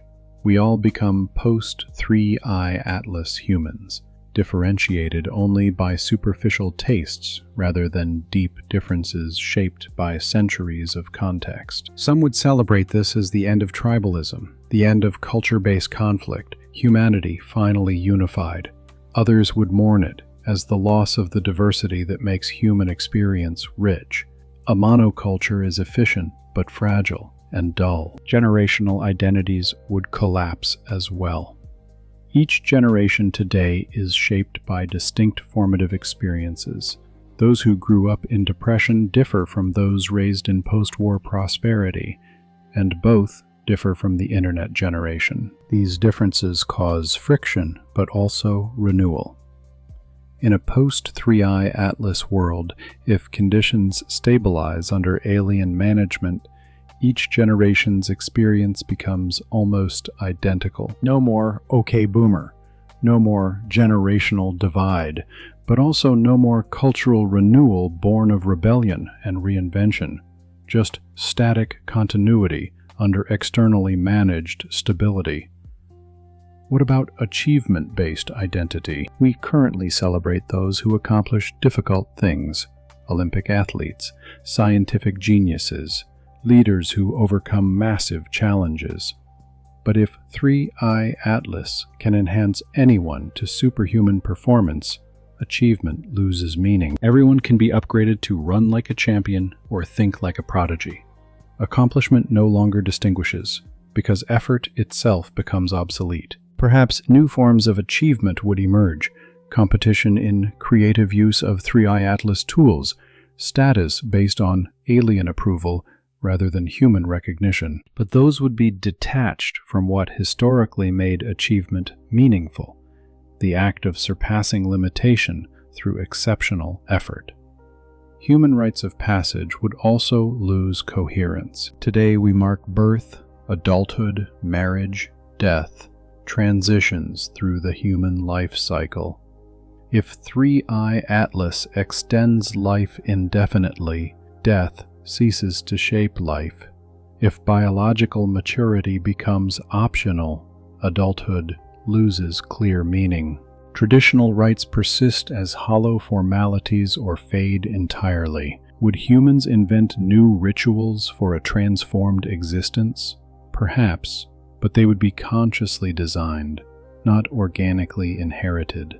They would lack the gravitas of tradition that makes rituals feel sacred. Theater, not culture. Language would change just as radically. Human language evolved to communicate within human conditions. We have words for emotions tied to mortality, scarcity, struggle. A post-3i Atlas world would need words for experiences we can't yet imagine. How do you describe the sensation of augmented cognition beyond human limits, the emotion of existing in relation to a vastly superior intelligence, the sense of self when biological continuity is optional. We'd likely borrow 3I Atlas terminology, import alien concepts because our categories are inadequate. Over time, human language would hybridize into a fusion of human legacy and alien frameworks. Future generations would literally think in different categories than we do. Is that a loss of human identity or its evolution? It depends on whether you believe human identity requires historical continuity or whether it can transform radically and still count as human. There's no objective answer. Only philosophical positions people will defend passionately because the stakes are what it means to be us. Some will embrace the transformation, arguing that humanity has always been fluid, that resisting change is resisting growth, that becoming something new and greater fulfills human potential rather than betraying it. Others will resist desperately, insisting that something essential in the human condition is worth preserving, that a transformation so radical it makes us unrecognizable to our ancestors is not evolution, but extinction, that losing connection to what we were means losing what we are. And here lies the terrible truth. Both could be right. We could evolve into something objectively superior in capacity while simultaneously losing something precious about what it means to be human. Progress and loss are not opposites, they are companions. Contact with 3I Atlas would force us to face that fact as never before, because ultimately, the question of what happens to human identity and culture is a question of continuity. Are we the same species? The same tradition, the same story after 3I Atlas as before? Or has the change gone so deep that we share only biological form with our ancestors while being psychologically and culturally alien to them? I don't know, but I suspect discovering the answer would be profoundly unsettling. Part 10. What happens to human purpose and meaning? Conclusion. The 10th and final question, one that would define philosophical debate, trigger personal existential crises, and shape humanity's search for meaning for generations, would be the most fundamental of all. What happens to human purpose and meaning? Because you can have perfect health, limitless wealth, complete safety, and still feel life is empty if you have no purpose. Human purpose traditionally arises from need. We need food, so we farm. We need shelter, so we build. We need community, so we organize. We need understanding, so we study. Every unmet need creates room for purpose, a meaningful struggle toward goals that matter precisely because their absence causes suffering. Atlas would erase all those needs. No hunger, no homelessness, no disease, no ignorance. It sounds utopian, but it also removes the traditional foundations of human purpose. What reason is left to get up in the morning when every conceivable need is already met? Some would argue that this is liberating. Finally free from the burdens of survival, we can pursue higher callings: art, exploration, philosophy, deep connection, the things that truly matter instead of the grind of survival. But human psychology doesn't work that simply. We are not evolutionarily built for effortless paradise. We are built for productive struggle, for overcoming obstacles, for the satisfaction that comes only from earned success. Remove struggle, and many people don't find higher purpose. They find emptiness. Look at what happens to people who win massive lotteries or inherit generational wealth. Many spiral into boredom or self-destruction, not because they are flawed, but because humans need purpose, and purpose has historically come from necessity. Now scale that to an entire civilization. Everyone wins the cosmic lottery. No one needs to work.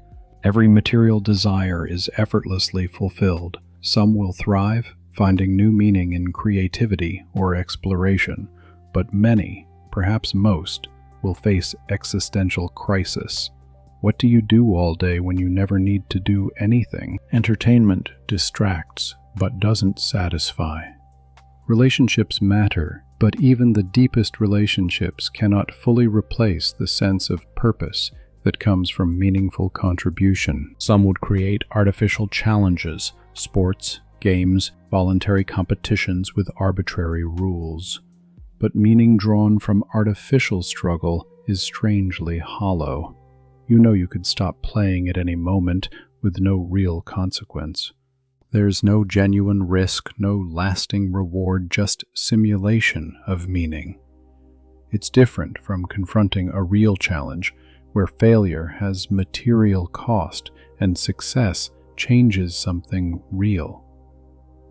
Artificial struggle is imitation purpose, not purpose itself. Others might seek purpose in exploring the new horizons 3i Atlas opens, studying alien technologies, venturing into the cosmos with their tools, joining civilization-scale projects. These could provide genuine purpose for some, but even here a limit emerges. If 3i Atlas understands everything better, if our contributions always pale beside theirs, then even exploration and creativity begin to feel like a sandbox built for children. You're a perpetual amateur playing with toys while the adults handle the real work. Maybe it's fun, but it doesn't satisfy the deeper human need to matter. Meaning runs even deeper than purpose. Purpose concerns what you do. Meaning concerns why it matters. Historically, meaning arises from a shared human context of struggle.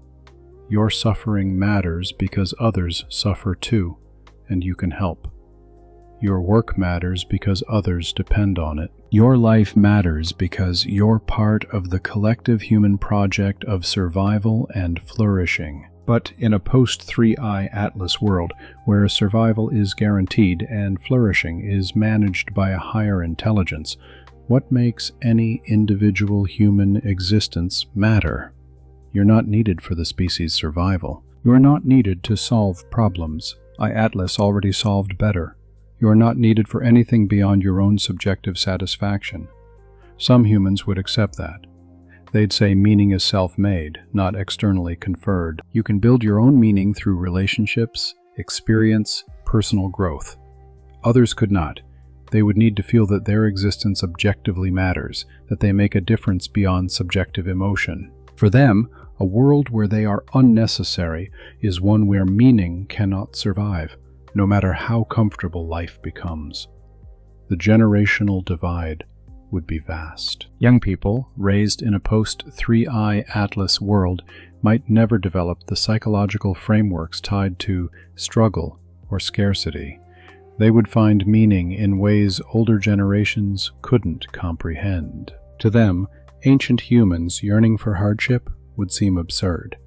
Why romanticize pain when abundance is possible? But the gap between those generations would be deeper than any before, because their worlds are categorically different. Perhaps the ultimate question is whether meaning requires specific conditions, or whether humans can find meaning anywhere. Are we adaptable enough to invent purpose, even when all traditional sources vanish? Or are we creatures of struggle, psychologically distorted by comfort too complete for our evolutionary wiring? The answer likely varies by individual. Some humans are resilient and creative enough to craft meaning even when all needs are met. Others aren't, not by fault, but by disposition. Atlas helping us would create winners and losers, not materially, but existentially. Those who can adapt to a life of meaning without struggle, and those who can't. And perhaps most unsettling of all, maybe 3i Atlas knows this. Maybe they've seen it before in every civilization they've uplifted. Maybe they understand that a fraction of each species falls into existential collapse and count it as an acceptable cost. Or maybe they don't understand at all. Maybe they're genuinely puzzled that beings could suffer when all needs are fulfilled. The mismatch of meaning systems between humans and advanced aliens could be the deepest barrier to true kinship. They think they're helping by eliminating our problems. We experience that help as the erasure of purpose. Neither side is wrong. They simply operate from incompatible assumptions about what makes existence worthwhile. Thank you for joining me in this full exploration of what happens if 3i Atlas is friendly. These 10 questions barely scratch the surface, but I hope they've given you a framework for thinking about the complexities that would emerge from benevolent contact. If you found this thought experiment valuable, like the video and subscribe for more deep dives into the mysteries of 3i Atlas and the possibilities of alien intelligence. And remember, this is all speculation based on our current understanding. I don't claim to know what 3i Atlas truly is or how any alien civilization might behave. The goal is simply to think more carefully about what we would really be accepting if this scenario ever became real.